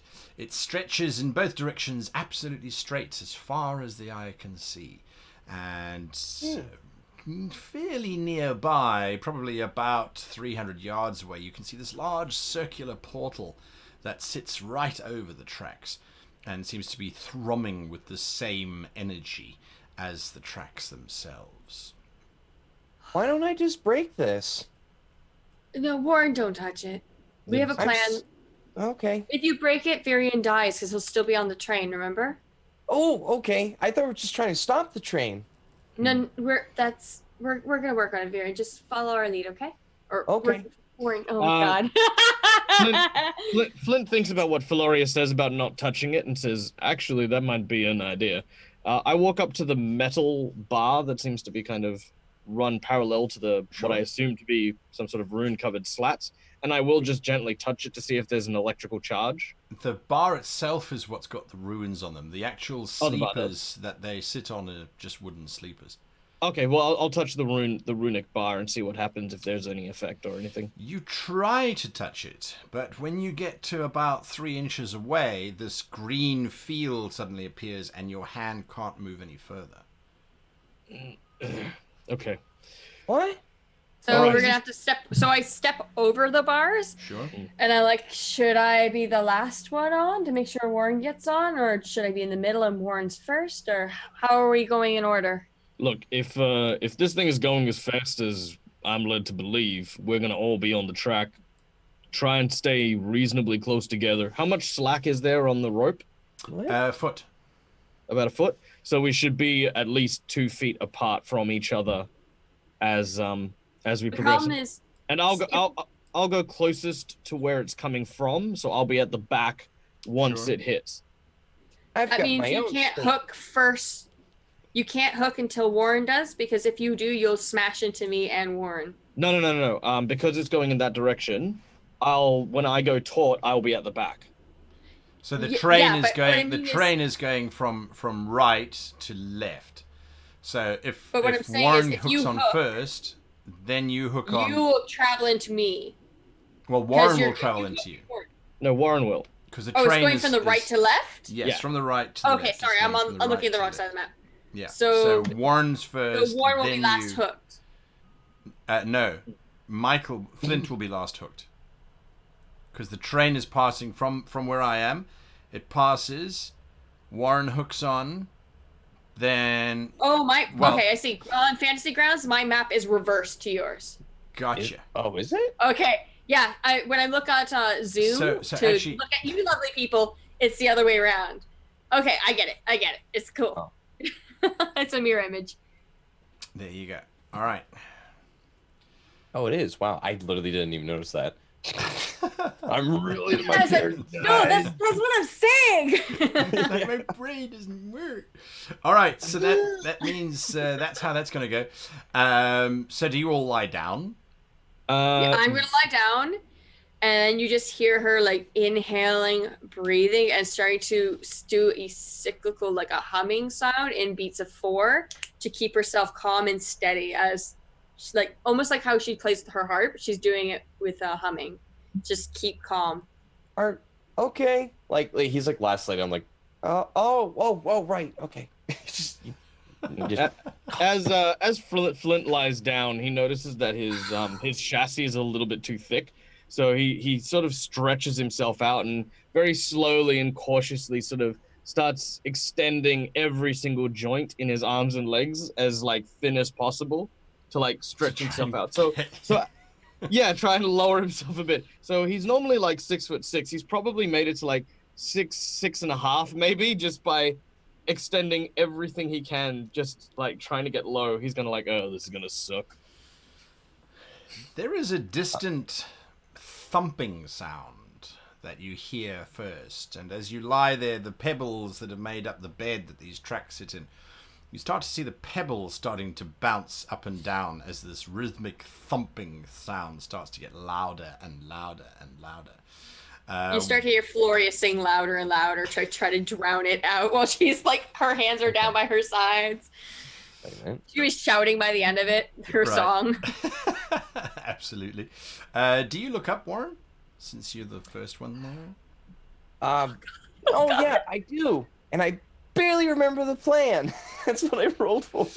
As you look up, you see this mammoth creature made out of black metal. It looks almost like an eagle's head with the beak pointed forward as it's just screaming towards you. It is floating just 1.5 feet above the top of the tracks. With I this yell, energy. front of the train! Should I hit it? Should No! I This is the carriage! These are the horses! As this massive thing suddenly screams over the top of you. I need you to all give me a strength check, please, because you're all being lifted up by the air that's being lifted Got it. and generated by this train. Oh, is a strength check. Hang on, I didn't add my modifier. Strength. Natural 20 that's- from Warren. Warren is lying absolutely flat. I'm 13. You start to be pulled off of the track up towards the base. This thing is now screaming overhead, and you can just see pipes and runes all flaring. Flint, because you were stretched out so far, you don't have a lot of muscle resistance, so you start to rise up. And there's this brilliant shining of sparks as pieces of your chest are now being scraped by the bottom of the train. I'm trying to grab onto the wooden plaques beneath me. Absolutely. You take 10 points of damage, Flint, as you are now definitely scraped. so it's above us like right now. It's right now above you. Suddenly the black engine changes to very dark wooden carriages and things that are without a doubt the rest of the carriages as they were described to you. You can see their little hook holes like, everywhere. Warren! Do I hook it? Go! I can't move. Hook! Oh! You hook and gone. All right. I hook need immediately after he does. Flint. And Flint absolutely hooks as soon as he All right. hears the second one. As he heard the signal. as he heard the signal. Correct. And so for a moment you are just free sailing behind this train with your hooks all in place. You must be you have never moved this fast before. Even when Delu once took you into the air, it was not as fast as this speed. It is, just that whole face thing is happening. This is amazing! Floria's having the time of her life. Having the time of her life. And yes, you need Flint's to. just holding onto his hat. Give me perception checks, that hat. Give me perception checks, please, all three of you. Floria, you see I'm it? gonna add my modifier. Perception is +4, so 22. That's right, you see it, definitely. There's a trapdoor nearby. Warren, you definitely see it. Flint, unfortunately, you don't see the outline of a trapdoor. It looks like you've hooked onto a part of the carriage that just doesn't have an access point. Yeah, you can grab the trapdoor, Warren, not a problem. And you pop it open. Uh-huh. I don't want to be on this anymore. Floria, you do the same. Absolutely, without a doubt. And... yeah. Flint's gonna use this opportunity while he's below. He's gonna kind Think of about your life choices. I know all my choices of hang on or let go.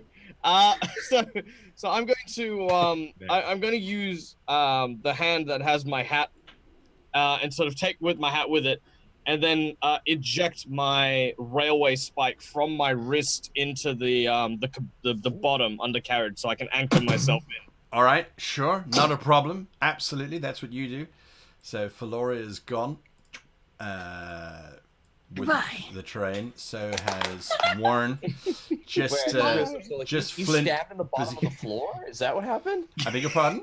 Yeah. No, that's what I remember. So the rail spike that he stabbed to the floor. So basically, that could have been like, oh, the floor. Yes, someone was I think quietly. it's a little thicker. Actually, let's see. Wrong dice. There are chairs, so. Oh yeah. Yeah, they are Seems like, chairs. oh man, this is uncomfortable. No, okay. By chance, did not impale someone's foot with your spike as you were holding it. Good. Oh, Right. I did it. Well, being on the undercarriage is obviously not where Flint wants to be, so No. he is going to, for the most part, try to make his way to the trapdoors that they went through, as they're the ones that he can kind of, I imagine, still see that. Yeah, you that's can, what- absolutely. All right, give me an acrobatics check as you try and make your way down this train, because you're obviously having to hook as you go. All right. You 15. just barely manage to drop underneath this train. You get to the trapdoor and you pull yourself through and are in the next section, which I will now share with you. Got this huge scratch mark just down the center of his chest. Yes. Where are you? There you are.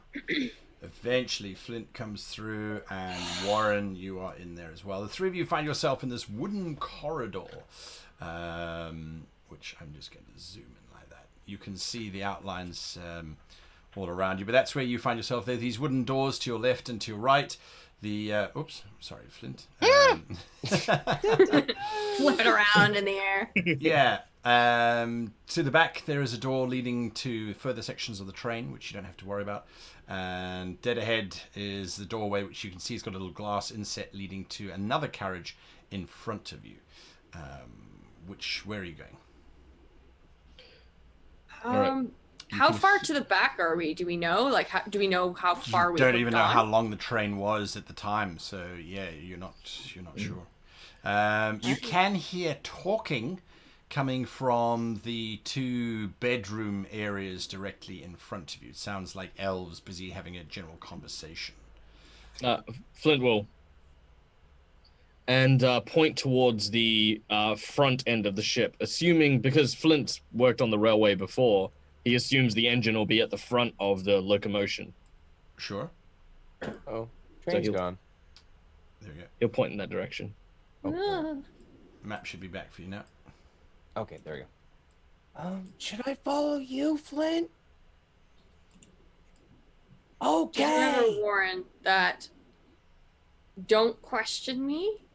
Don't try to assert authority over me, because that will not go well if you break our cover, okay? Listen to what I say, even if you don't like it. Promise? Okay. I don't Okay. know what this means, but I'll just, yep. Okay. Flint So looks I'm to going work. to take the lead and start marching forward. And I'm going to just take 1 second, go, and then like assume my Floriat stance and walk. All right, you're gonna start walking forward. Flint's gonna whisper over to Warren and say, "Just say what I say." Okay.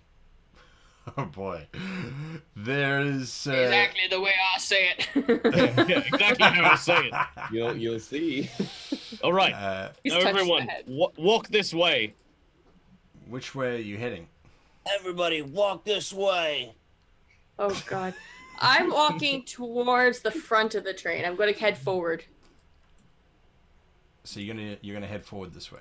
All right, Yes. and then everyone is John Wayning behind you Yeehaw. as they move forward.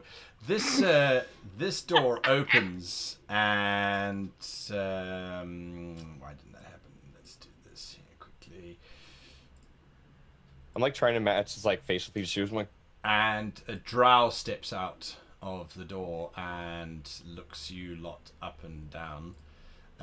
Sees you, Faloria, and whoops, doesn't need to roll it twice. 19. He immediately bows and lowers his head. I walk right past him, not giving him the time of day. I'm not even going to look down at him. Not even gonna look down at him. All right, you continue. You get towards the door.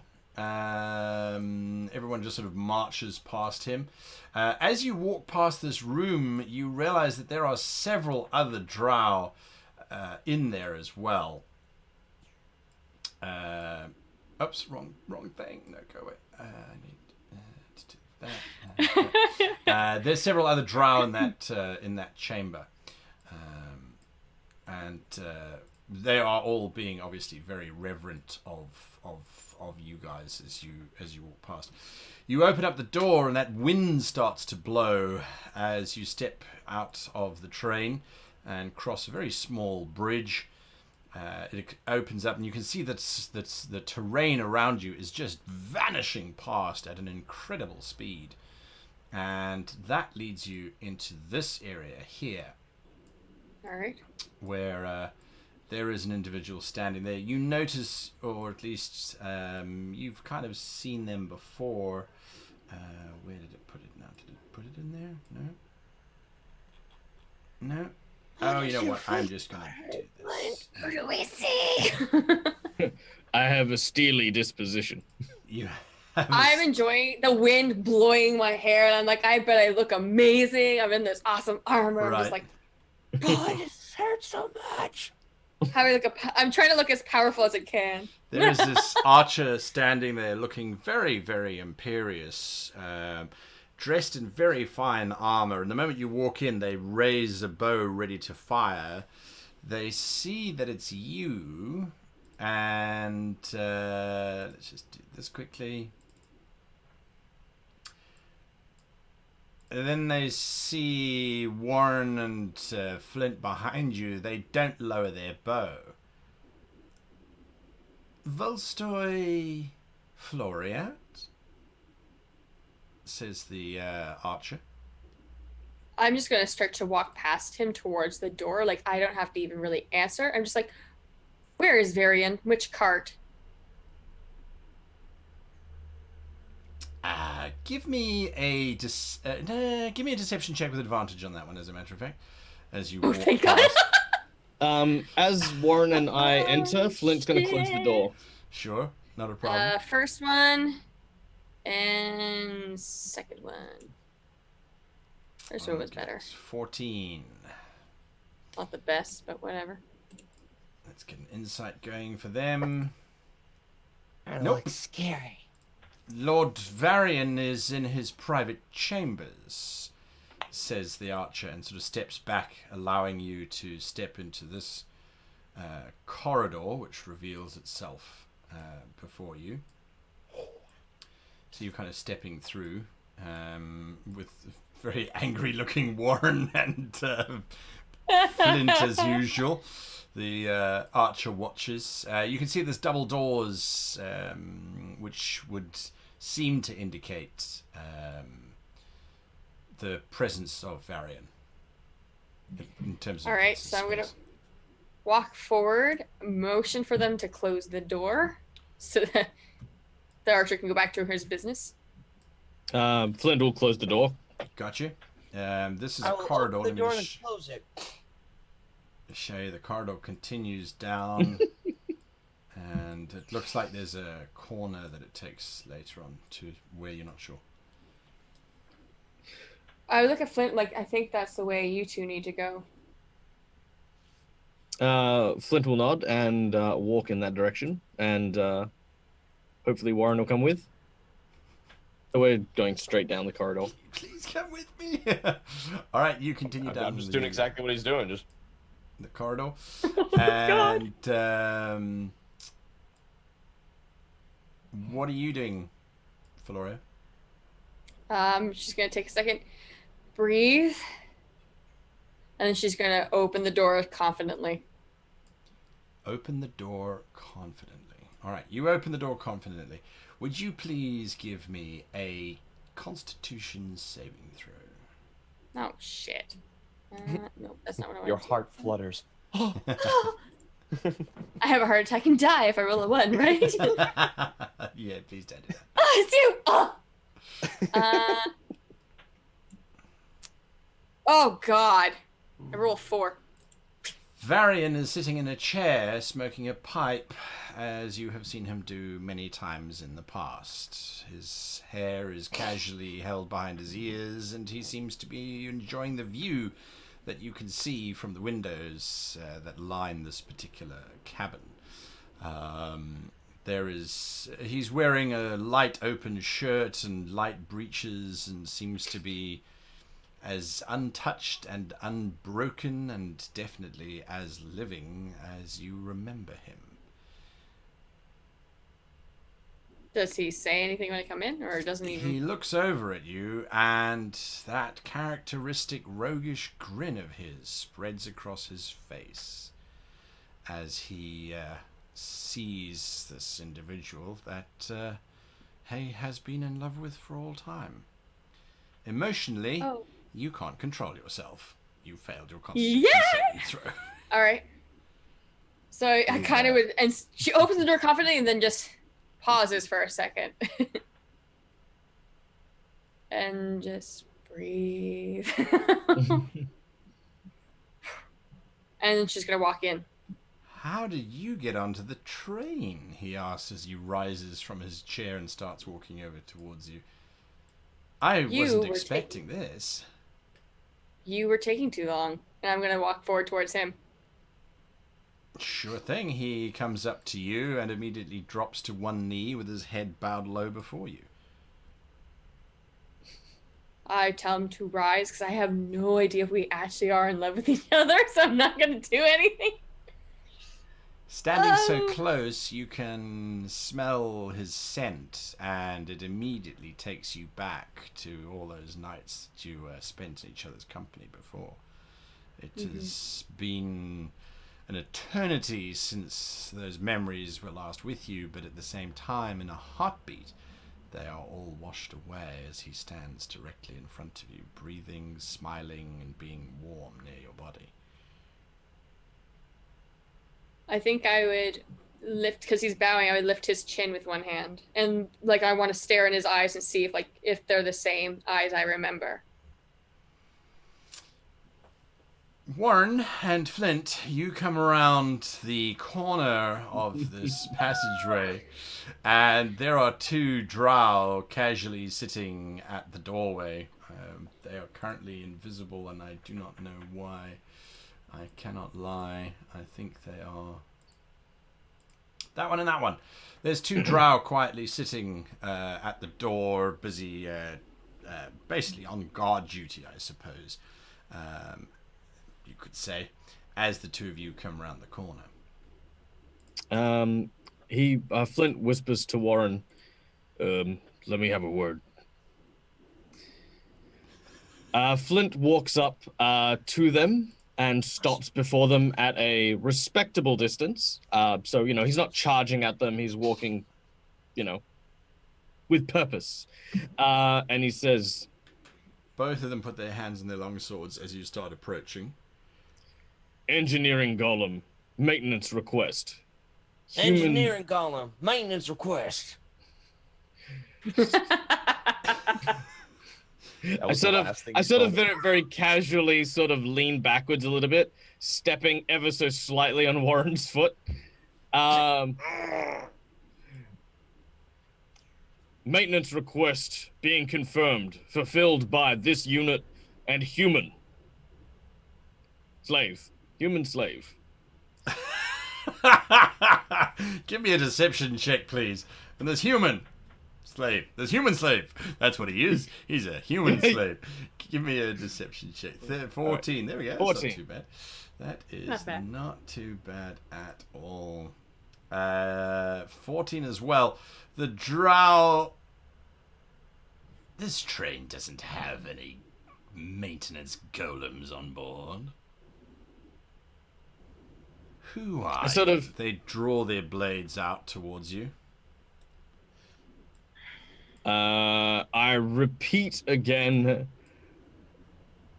Maintenance golem request submitted by Volstoy Filoriat. Authorization code 004317B. High priority. All those who oppose the will of the Volstoy will be treated as hostile. What does Warren do? I sort of let go of his foot. That was a lot of words. Oh, my bad. Oh, I'm so Yeah, sorry. I forgot I weigh a few tons. He's very like, one, he's in pain, and two, he's like, am I supposed to say all that? He's in like, Go on, I Travis. dare you. Firstly, What was that number again? Firstly, the Volstoy isn't even on this train, you hulking pile of nonsense. Stop right there, don't you move. And in the background, this drow opens up the door and disappears, leaving Someone you just as passed the by one- Freddy. Sorry. Everyone say hi, Freddy, Mom. Hi, Freddy, Mom. Freddy, Mom! hi, Mom, we talked about I love that you're like, this drow passes by you. This drow. Yeah. I am sorry about that. All right. That's awesome. It's just perfect. That was perfectly timed. Indeed. Cool, great. Yes, so just the one drow is left in the corridor holding his sword, looking from you to the slave. Wait, the other one walked away. Yep. The other one left out of the hatch to the left. Nope, just gonna try and trust in the words. Just hold real still. How loud is Floria down the corridor? You can't hear anything. Oh no, I'm quiet. Okay. This is a private conversation. Can I roll an intimidate on that last thing I said? Like as if like she is on this train. If you doubt the word of Filoriat, then you are welcome to ask her yourself. Unit is not authorized to engage in diplomacy with idiots. You can give me an intimidation check, but you have disadvantage. This drow knows that Lord Varian is the only, well, as far as he knows anyway. But he's got very Disadvantage! specific Dang it. duties. Oh, even with disadvantage. All right, he kind of looks at you and he says, "No one move until we've got confirmation." I will not move. I like the fact that he's not shot me or stabbed me. Okay. Yep, we'll stand still. All right, Floria Varian looks at you with the same eyes. What color were his eyes? Green, like the forest. Same green eyes that reminded you of the warm forest afternoons where you'd go for long walks. Oh hell no. I would tell him to rise, and I would go and sit by the chairs over here. Boop. He rises.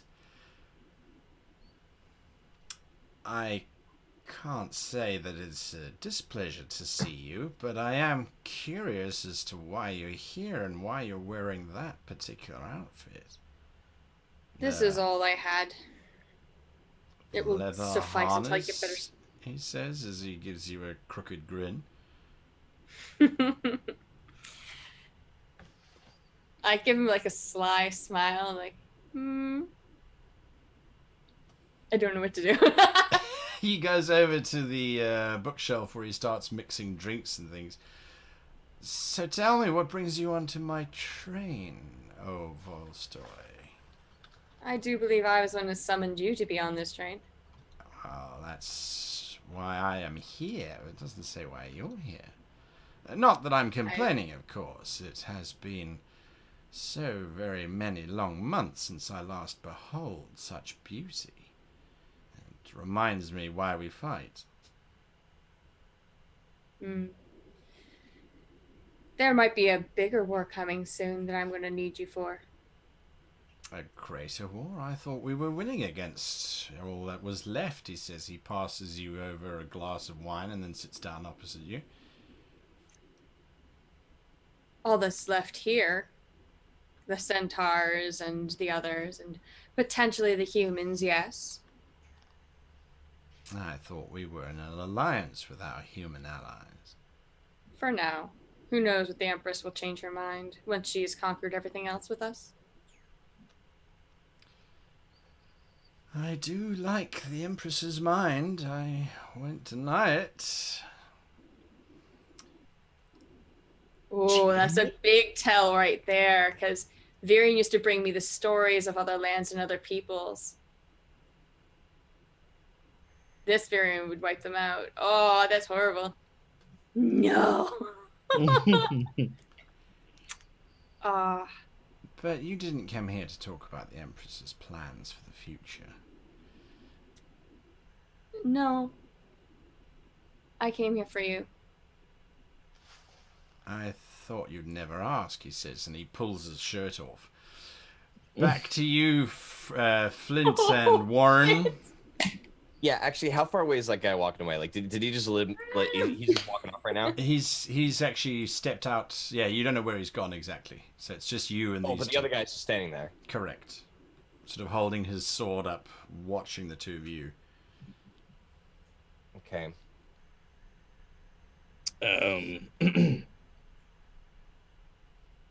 I sort of give Freddy. Yeah. That's pretty much it. Get him! Right in the hammer, just go for it.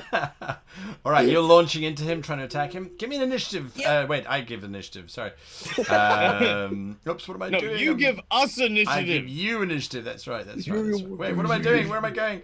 Oh my god, this map's going to bounce all over the place. Initiative. When things go wrong, reroll all initiatives. There we go. Right. So I am going to remove that quickly. Just pretend Please tell me. Do I get that surprise? Well, Well, he's kind of on alert. Well, yeah, he's on is guard. kind of- Yeah. That's the problem. Damn. Yeah. I'm just going to remove these guys quickly. Bear with me for Lord. 2 Yeah. I was like really thinking about like, Remember nah. we passed by? How many people did we pass by? Like 7 drow, another Yeah, archer. right. You know. Just go for it. Yeah, this is the real reason why it's called a train in MMOs and stuff, is because as soon as you pull aggro. Just everything comes through. Absolutely. Warren, you're up front. Go ahead. Make your attack. Yes! Yay! I mean, I'm real sorry about this. He's still sticking to impersonating. I like it. He's doing me proud. Oh, Oh, not anymore. Oh, that doesn't connect. Okay, I'm gonna stay within his I can't think of the name at the moment, so I'm gonna stay within his radius. His threatened area, sure, absolutely. That's right, yeah. So that way I can give Flint some flanking. Absolutely. I'm going to skip you, Feloria, because you're not engaged in combat. Well, Yeah, take him down. I don't know. It is kind of a wrestling match. How far are you going to let Varian go? I'm not. I have a plan. I'm gonna put my hand on his chest and be like, "How adventurous are you feeling?" What did you have in mind? He says, backing up slightly. Why do you think I'm wearing this stupid harness, darling? Well, now you certainly have me intrigued. To the bedroom, perhaps? Oh no, something far more exciting. And I hook my finger into his pants and pull him behind me, and I'm taking him out of this room. He gets to the door and he's like, I don't think we should let anyone see this happening. troop morale and whatnot. And this train is full of my men. I'd hate for them to see. I would turn around sharply and I'm like, who is Volstar here? They are nothing to us. I will not be held to be ashamed in front of them. Well, then, who am I to say no to my beloved Volstoy? He says. All right, I'm going to take him down this way and out that way, if I can get that far. Yeah, you can get out into that part of the corridor. That's as far as you can go. Flint? All right. Now, still having the harness attached to him, Yes. Flint would like to basically use the rope section of it, to lash around this drow's neck Right. to try and stop him from shouting out, and then by using my combat maneuver speciality thing that I have, I would like to make a trip attempt, then knock him to the ground and basically use my weight to just sort of keep him both like restrained and kind of not speaking. Lovely. Give me a grapple check, if you please. Okay. So how do I roll? This is completely up to the GM's discretion, but the tripping attack is part of an attack. Yeah. That's his tripping attack. He wants to get the rope around the guy's neck first, yeah. Yeah. Oh, Oh, yeah. I So thought it was I'll like still get to. Yeah, but I'll still get to add my superiority dice to the grapple check. Okay, just Um. you do your thing. Yeah. Now, is this an athletics check or is it a attack action, like a melee Athletics attack? check. Athletics check. You're trying to loop the rope around his neck, then you're trying to trip him using your attack action, right? Yeah, you don't have any problems whatsoever. You don't need that extra D8. I'll take it. You loop it around his neck, then you engage your trip attack. Now, that is an actual fighter ability, so how does that play out? Let me have a read. When hit with a creature, weapon attack trips a large to small creature. Alright, make they have your a weapon strength attack. saving throw. Gotcha. 8 your, plus my proficiency plus my dex, which lovely. is 13 is the save DC. You got to hit him first. So, Oh no, this is as part of that hit. It's a save DC after I hit them, which I just did with the grapple. right, I see what you're going. Okay, and it's a dexterity save, right? Correct. Sure thing. Oh, sorry, strength. Sorry, I apologize. Strength save. Doesn't matter. He fails completely. He drops to the deck. That rope is around his neck. He doesn't make a sound. He's not. So he's prone. He's not restrained. Is that correct? Correct. You're Prone, prepared? not restrained. The idea was that he can't speak, but I wouldn't say that I'd grapple him and Gotcha. not make him speak. So not Gotcha. speak and prone. All right. So there we go. He's prone at your feet. Top of the round. That's this archer who does not hear or see anything particularly interesting. Let's just double check there. Oh no, they do, as a matter of fact. They hear some thump or thud or sound on a natural 20. And they open up the door to see Volstoy and a half-naked Varian walking towards them. I was not aware that. I apologize. I hold up a finger to her mouth, like to be quiet, and I point and just look angry. Yeah, they back up. They Thank God. The prone drow is yes. Shut up! Let this happen. Let this happen. Wow, that's dark. We got to that time. Speaking of dark, as a Look, matter of fact, the drow makes the entire area go absolutely dark. Good. And darkness just sort of spreads out around this That doesn't area. affect me at all, just so you know.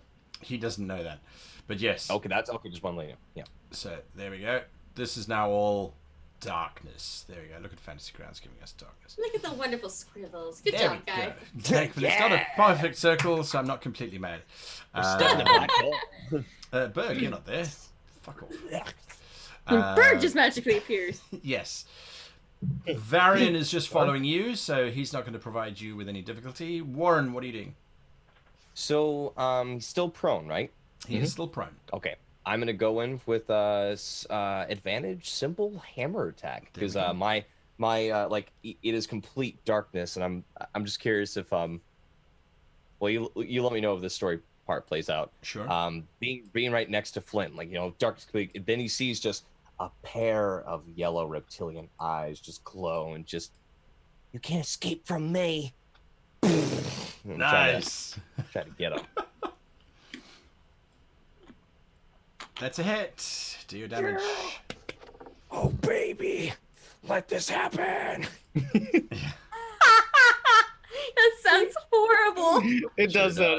Oh, nice. Oh, Max damage. God. You just. I'm gonna add my smite to this. Are you? Sure. So let's see. That'll be an extra. I believe it's 2d8 of radiant damage. Here you go. Oh, that's weird. That's right. You have to do it on the main thing. It's weird. Right. Come here. Good. Stop. There we go. How does he die? I don't want to kill him. I want to try and unconscious. I hit him with a giant metal hammer and infuse it with holy power, but I don't want him to die. If it does, it's an accident. Totally up to you. Like I'm just gonna be like, he goes limp. I think he's asleep. I And got him. the darkness vanishes. Kinda. Okay, it's not great. It goes away in pieces, slowly.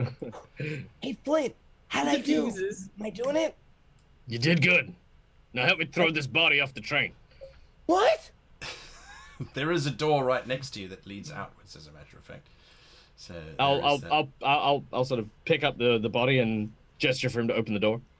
Come on, hurry up. Feloria's gonna need us to be quick about this. I killed another one. Well, no. This one's still alive. You just open Yeah? the door. I'll take care of it. While these two clowns down the corridor, what are you two doing? All right. Where are you So going? I go this way. Now this part here. Oh, I can't figure out how to paint. Hang on.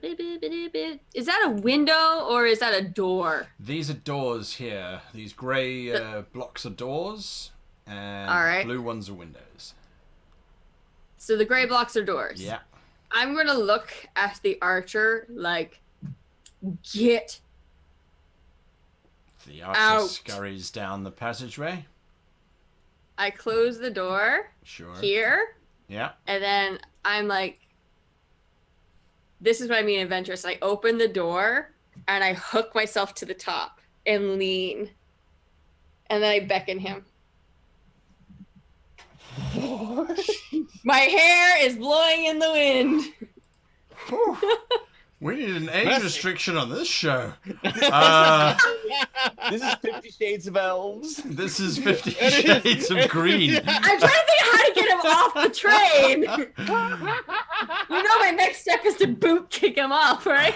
Well, he fails completely his constitution check, so he launches himself into you passionately and wholeheartedly. There is very little thought process going on in his head, and that's Oh boy. the two of you He's are now. thinking with his elven curved blade. Oh, there we go. That's what he's God, thinking. Mike. The two of you are leaning out. As you're leaning out, you look to see the next large circular portal screaming towards you. Give me a perception check, please, Feloria. Okay. I fail, I think. But Uh-oh. I No have, modifiers to your perception? I keep forgetting to do that. I have so many screens up. Where's my character?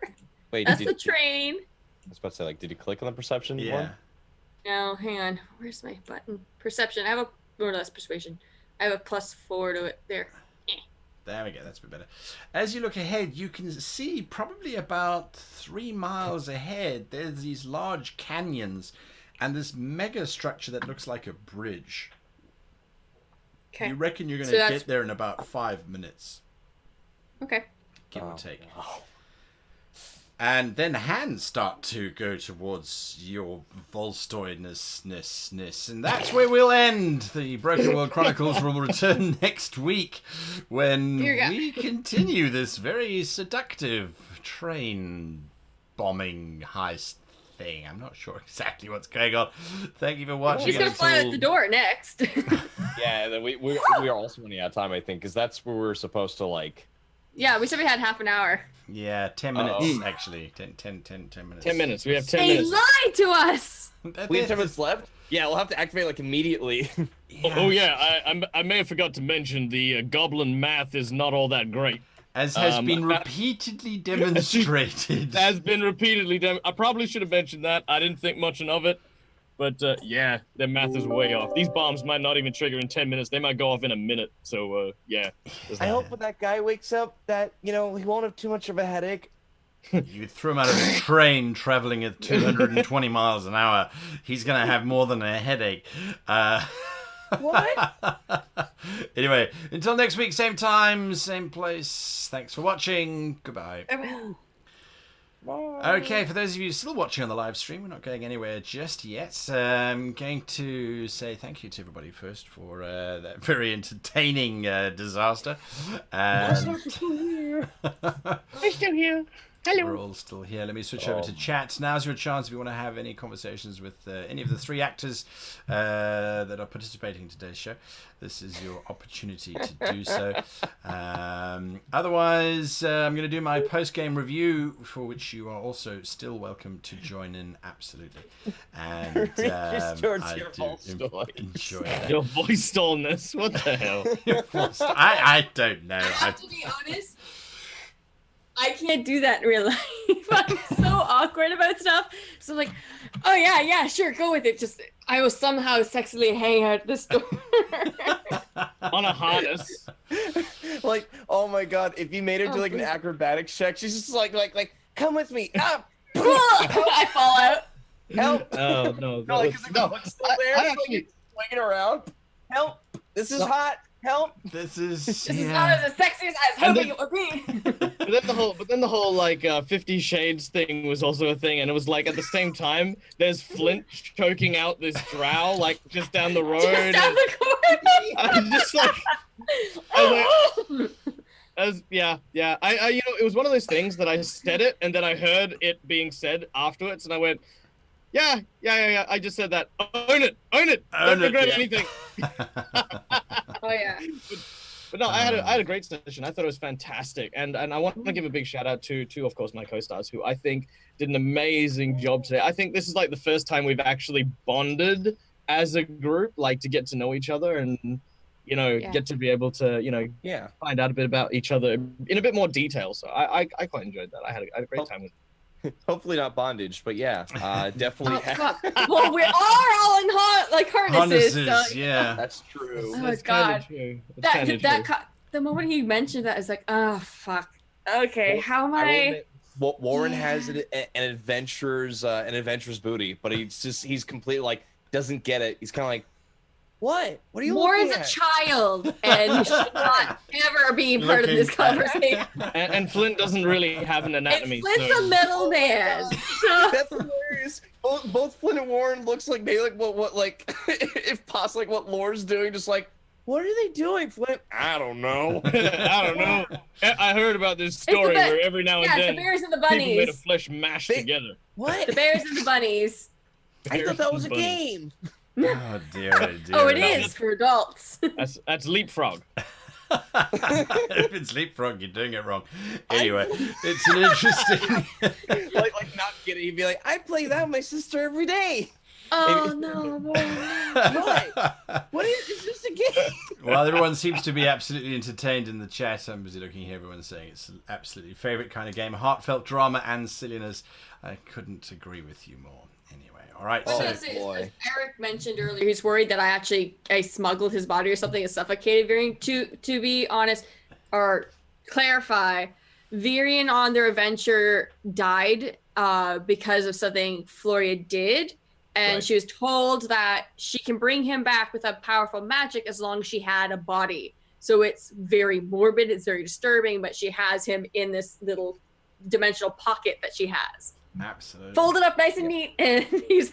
I'm also really glad you guys did not because I knew it wasn't hidden, but I'm glad you did not like meta the deception check, because he still has a couple of things that he needs to kind of put together. Oh, for sure. No, I think Warren's on a definite journey. Yeah, interesting. That whole idea. I mean, whenever you've got characters sleeping, it's very difficult to kind of keep them involved in the game, right? While other people are doing stuff. It's like, well, what is your character? Right. Sleeping. And once your character is sleeping, it's like, well, okay, you're sleeping. Now I get to do that sort of thing. So I think it was I was interesting shocked. response. 98. Yeah, it That was pretty cool. That was wrong. It was pretty cool. And yeah, when those kind of numbers come up, I always like to take advantage of them. Yeah, extra nerdy is called a dimensional pocket or something like that. It's an actual item. Basically, you can lay it out like by a 6-foot sheet or like an 8-by-8 sheet, and then you put your stuff on it, and then you can fold it over, and it just basically works like a magic bag of holding. It's kind of, I kind of imagine it like one of those like street magician things where they get the handkerchief and they put the flower in it, and they put the flower on it, and like it's It gone. disappears. yeah, Yeah, except it's in this basically what case, it is. this is my dead boyfriend that they're putting into the handkerchief, and then it's like, Yeah. oh, he's gone. It's because what happened in the last stories. Floria and Virian were actually characters from another campaign, and Virian did die. She blames herself and says she killed him, but she almost got killed, and he took the final blow for her and died.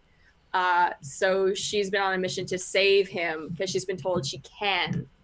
It's very romantic in a morbid way. Very so, morbid yeah. way. Well, like, this is why like it was terrifying, the idea of this thing that folds. Like, it's really cool. Then I'm like, wow, in the bag of holding, someone could really live. In this case, I feel like they would just be like slowly torn to shreds. And they're like, Yeah. here, I'm gonna fold you up, okay? No.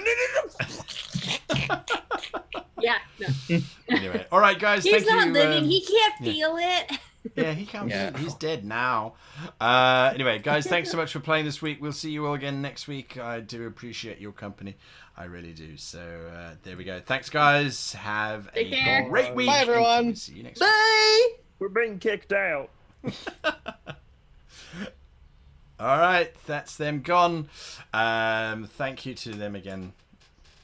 And yeah, so post-game review, we'll unpack now what was happening. I'm going to take them out of my headphones so I don't hear what's going on. And yeah, so the game went kind of in the direction that I wanted to go into. I didn't anticipate the emotional stuff that was going to be happening on the barge. I seem to always underestimate how much time it's going to take. And I think that that's something that's very important from a gauging your group kind of way. I now know that these players are very focused on their emotional story and their emotional journey, which is absolutely brilliant. It's really, really, really lovely. So that I can actually factor in a good half hour. There's actually 40 minutes spent on that barge where they were unpacking emotional stuff. Yes, it was inspired to a certain degree by what I did with Dello and Warren, but as I mentioned earlier on, that was because when one of the characters is sleeping and the other characters are doing stuff, I kind of feel like, well, you need to give them something. You need to give them something to do, I suppose, or not. I'm not sure. Anyway, the idea is let Warren roll. Let's see what comes up. He rolled 98, which as far as I'm concerned is the same as rolling 2%. So this is 98. It's a very significant roll on those numbers. And I thought, well, let's give him a vision of the future. Let's try and move this thing along. So let's have Delu killed by these things. I've hinted at it before. Now, that was something that when I talk about seeding, if you watch that, those 8 stars in the sky, they're 8 now because that's the number that popped into my head, but those 8 stars are precursors to the arrival of the clack clack door. I've now reinforced that with the dream sequence so that if Warren or Floria or Flint for that matter ever see 8 stars in the sky, they know exactly what's going to be happening next. And I think that that's important to have put in there because I don't think they were necessarily aware of how these creatures arrived. Most of them, their dimensions that they started in didn't have a clack clack door invasion, so they weren't aware of that fact. It was sort of written down. It was written knowledge that they knew of, but not that their characters necessarily knew of. So now that's been planted, that's very firmly cemented, and we can move on from there. With the whole goblin plan, it was adjusted, as you would have noticed and seen, to get them onto the train, because that's where the more interesting thing is happening, rather than having them try to stop the goblins from doing things and so on. So that was definitely the idea.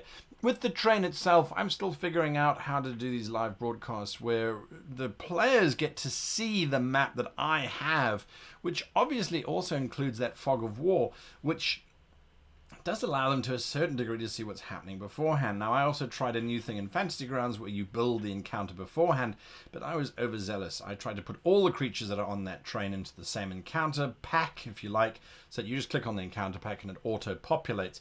Now, although all of those creatures are definitely on the train, I would never advocate activating them all at the same time. The drow and the train itself, I had populated with, I think, 8 or 9 drow in total, plus a few other bits and pieces. None of them are higher than level 4, but by sheer number, because there were so many of them, as logically would be on that train, I think the challenge rating, because we're using D&D, the challenge rating was sitting somewhere near about 12 or so, excuse me, which is pretty damn high for a level 4 party, and there's only 3 of them in that party to begin with. So they would never all activate at the same time unless there was something catastrophic that was being done, some loud actions that were causing drow and later sort of sections to be heard. Also with the train, I only drew 3 carriages, the back carriage, then the forward carriage with Varian in it, and then of course the engine itself. Again, done in Dungeon Fog, so thank you to them for that sponsorship. Now, I had wanted the session to end off with them having completed their goal, but again, there was a bit of delay. They seemed very enthusiastic about that whole hooking on to the train sequence, so I thought I would do that. I didn't use a lot of rolls there. I could have given them a whole lot of rolls for them to play with. What I did was I used just that strength roll to prevent them from being lifted up, because it actually does happen. The train causes a suction, a vacuum underneath it, which is why if a train's going really quickly and you're standing too close to it, you can actually get sucked into the train by the resultant air bubble that's formed around it if you're too close. I gave them that strength check just for a bit of drama, and also because I knew I could control the outcome of it. But to have them miss hooking onto the train, I really didn't want them to do that. It would have not had a very good outcome at all if they had failed to hook onto the train and the train kind of had passed them and they're still on the tracks. It really wouldn't have done anything for it. So I didn't use a roll for that. And then, of course, I didn't use a roll for them to climb up into the train itself. It's difficult, but it's Hollywood. It's not that difficult to do so. Of course, they climbed up into an empty corridor. There's no point in having the first one climb up and engage straight away in combat. That just wouldn't have worked either. So a little bit of convenience factor there just to get the party going and to get the party kind of moving. The fact that they went straight to Varian, I think, worked quite well in terms of timing to try and resolve this. But then once they started to talk, and I should have anticipated this, but I didn't, it slowed right down again. I don't think it was a bad session. So although I'm saying, things slowed down, we didn't achieve this and we didn't achieve that, generally speaking, the goal has been attained. We are starting to see the interaction between Feloria and Varian. There's this very weird kind of thing. And, it's funny. I always try and look at situations and say, okay, well, what would be the anticipation here? These are 2 lovers from the past. We know that they've been involved, and I decided to go with that angle as well. But to have one little twist, I think someone suggested that earlier on, one little twist that's slightly different. And in this case, Varian believes that the Empress is an actual goddess, and whatever she says is absolutely true. So he will still be the same Varian that she knows and loves, but will follow the Empress blindly. And that means exterminating species. Well, if the Empress has asked for it, then so be it. That's what's going to happen. Now, the sexual side of things, and I think it's important to think about this and to contemplate it. I'm curious how you would have played out that scene. Would you have gone with the slightly sexual overtones? I felt like there wasn't much of an alternative. Once the Volstoy started ordering Varian around, I tried to give him some resistance to say, no, don't go there. But there's some curious things that happen to our brains when we as humans start to become sexually aroused, which prevents us from actually thinking too clearly. It's a chemical called oxytocin, which we should be quite careful of. as it does prevent us from, it shuts down our danger sensors, basically. I did like the idea of hanging out of the train. I thought that was visually quite exciting, especially with poor old Varian basically just ready to jump out of the train for the Volstoy. I thought that was quite fun. I didn't have him questioning too much how she got onto the train. I think that he believes that she's all powerful and can do whatever she likes. So I think that to me kind of made sense. And then the drow skepticism, that ploy that Flint went with, that they're a golem on the train. I thought, well, the trains don't have golems. I didn't put golems in there. This world doesn't know really what mechanical golems are. That's been established already by the Goblins, kind of calling him an Iron Man or a Steam Man, not being too sure what he is. Then he mentioned Volstoy, Floriat, and the drow, as far as they knew, definitely wasn't on this train, and they've been on this train now for a day. So, yeah, I felt that it wasn't very strong, hence giving him those penalties and things on his deception. Then, of course, the combat happened. There was a bit of confusion in that combat as to what I wanted. I wanted that roll to get the rope around the individual's neck to be an acrobatics or an athletics check, and then he could do his fighter's ability to cause the trip to happen. That fighter ability doesn't cause the creature to be silenced. That trip ability just causes the creature to drop prone. I wanted to make it a 2-stage process, but it didn't matter because, well, ultimately it was a very weak drow.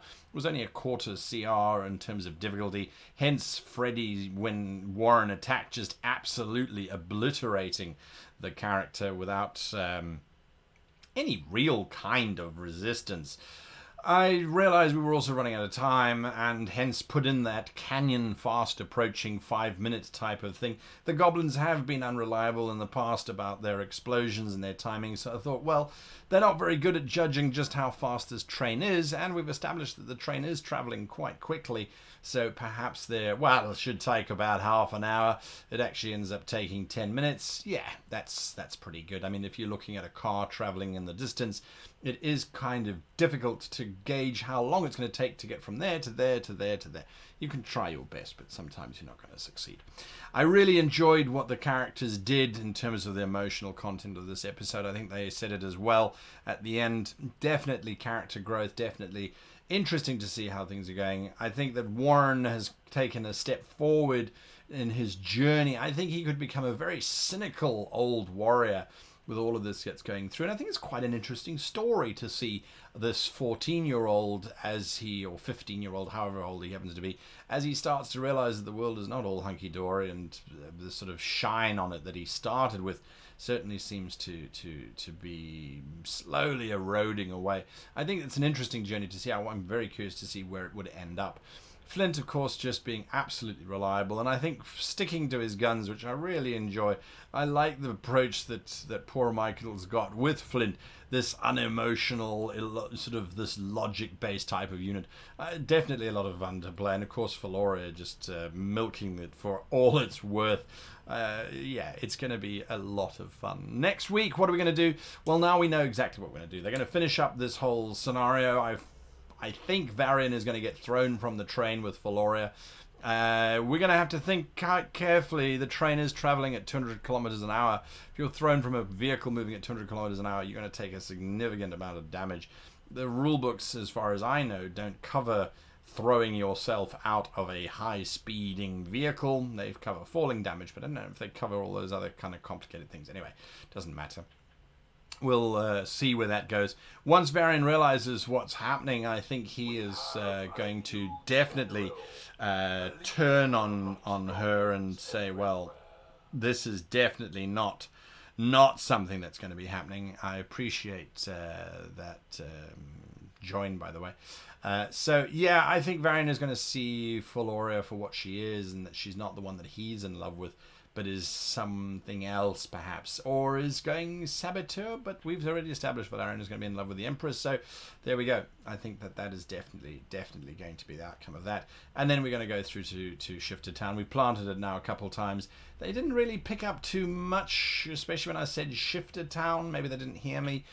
Not sure. It has been mentioned before. They did try and reach out to Berg. Berg, of course, is now safe and will make a return later on. He's got too much information, so I think it's going to be an exciting opportunity. That episode I think is going to be quite cool too. Once the train explodes, it is a success for them. They're going to level up after that, bringing them up to level 5, which obviously gives them more powers and things as well, which I think is pretty cool. And once they go to the shifted town, they're going to learn a few more bits and pieces, and that's then when the campaign is really going to kick into them then deciding basically what course of action they're going to take. And that will lead us into the finale of the season, which I think should be quite exciting. Anyway, what are your thoughts? I see some comments coming through. But generally speaking, everyone seems to be quite happy with the way that the story's going. I'm certainly having a lot of fun. I hope you guys are as well. I'm not going to drag this out too much longer. As you can hear, my throat is once again going crazy. I can't wait for the day when it's sorted. So yes, any thoughts quickly before we disappear? I've unfortunately run out of liquid sustenance. But yeah, any thoughts quickly from your guys' side? Have you all fallen asleep? I hope not. I really do hope not. So yeah, what do you guys think?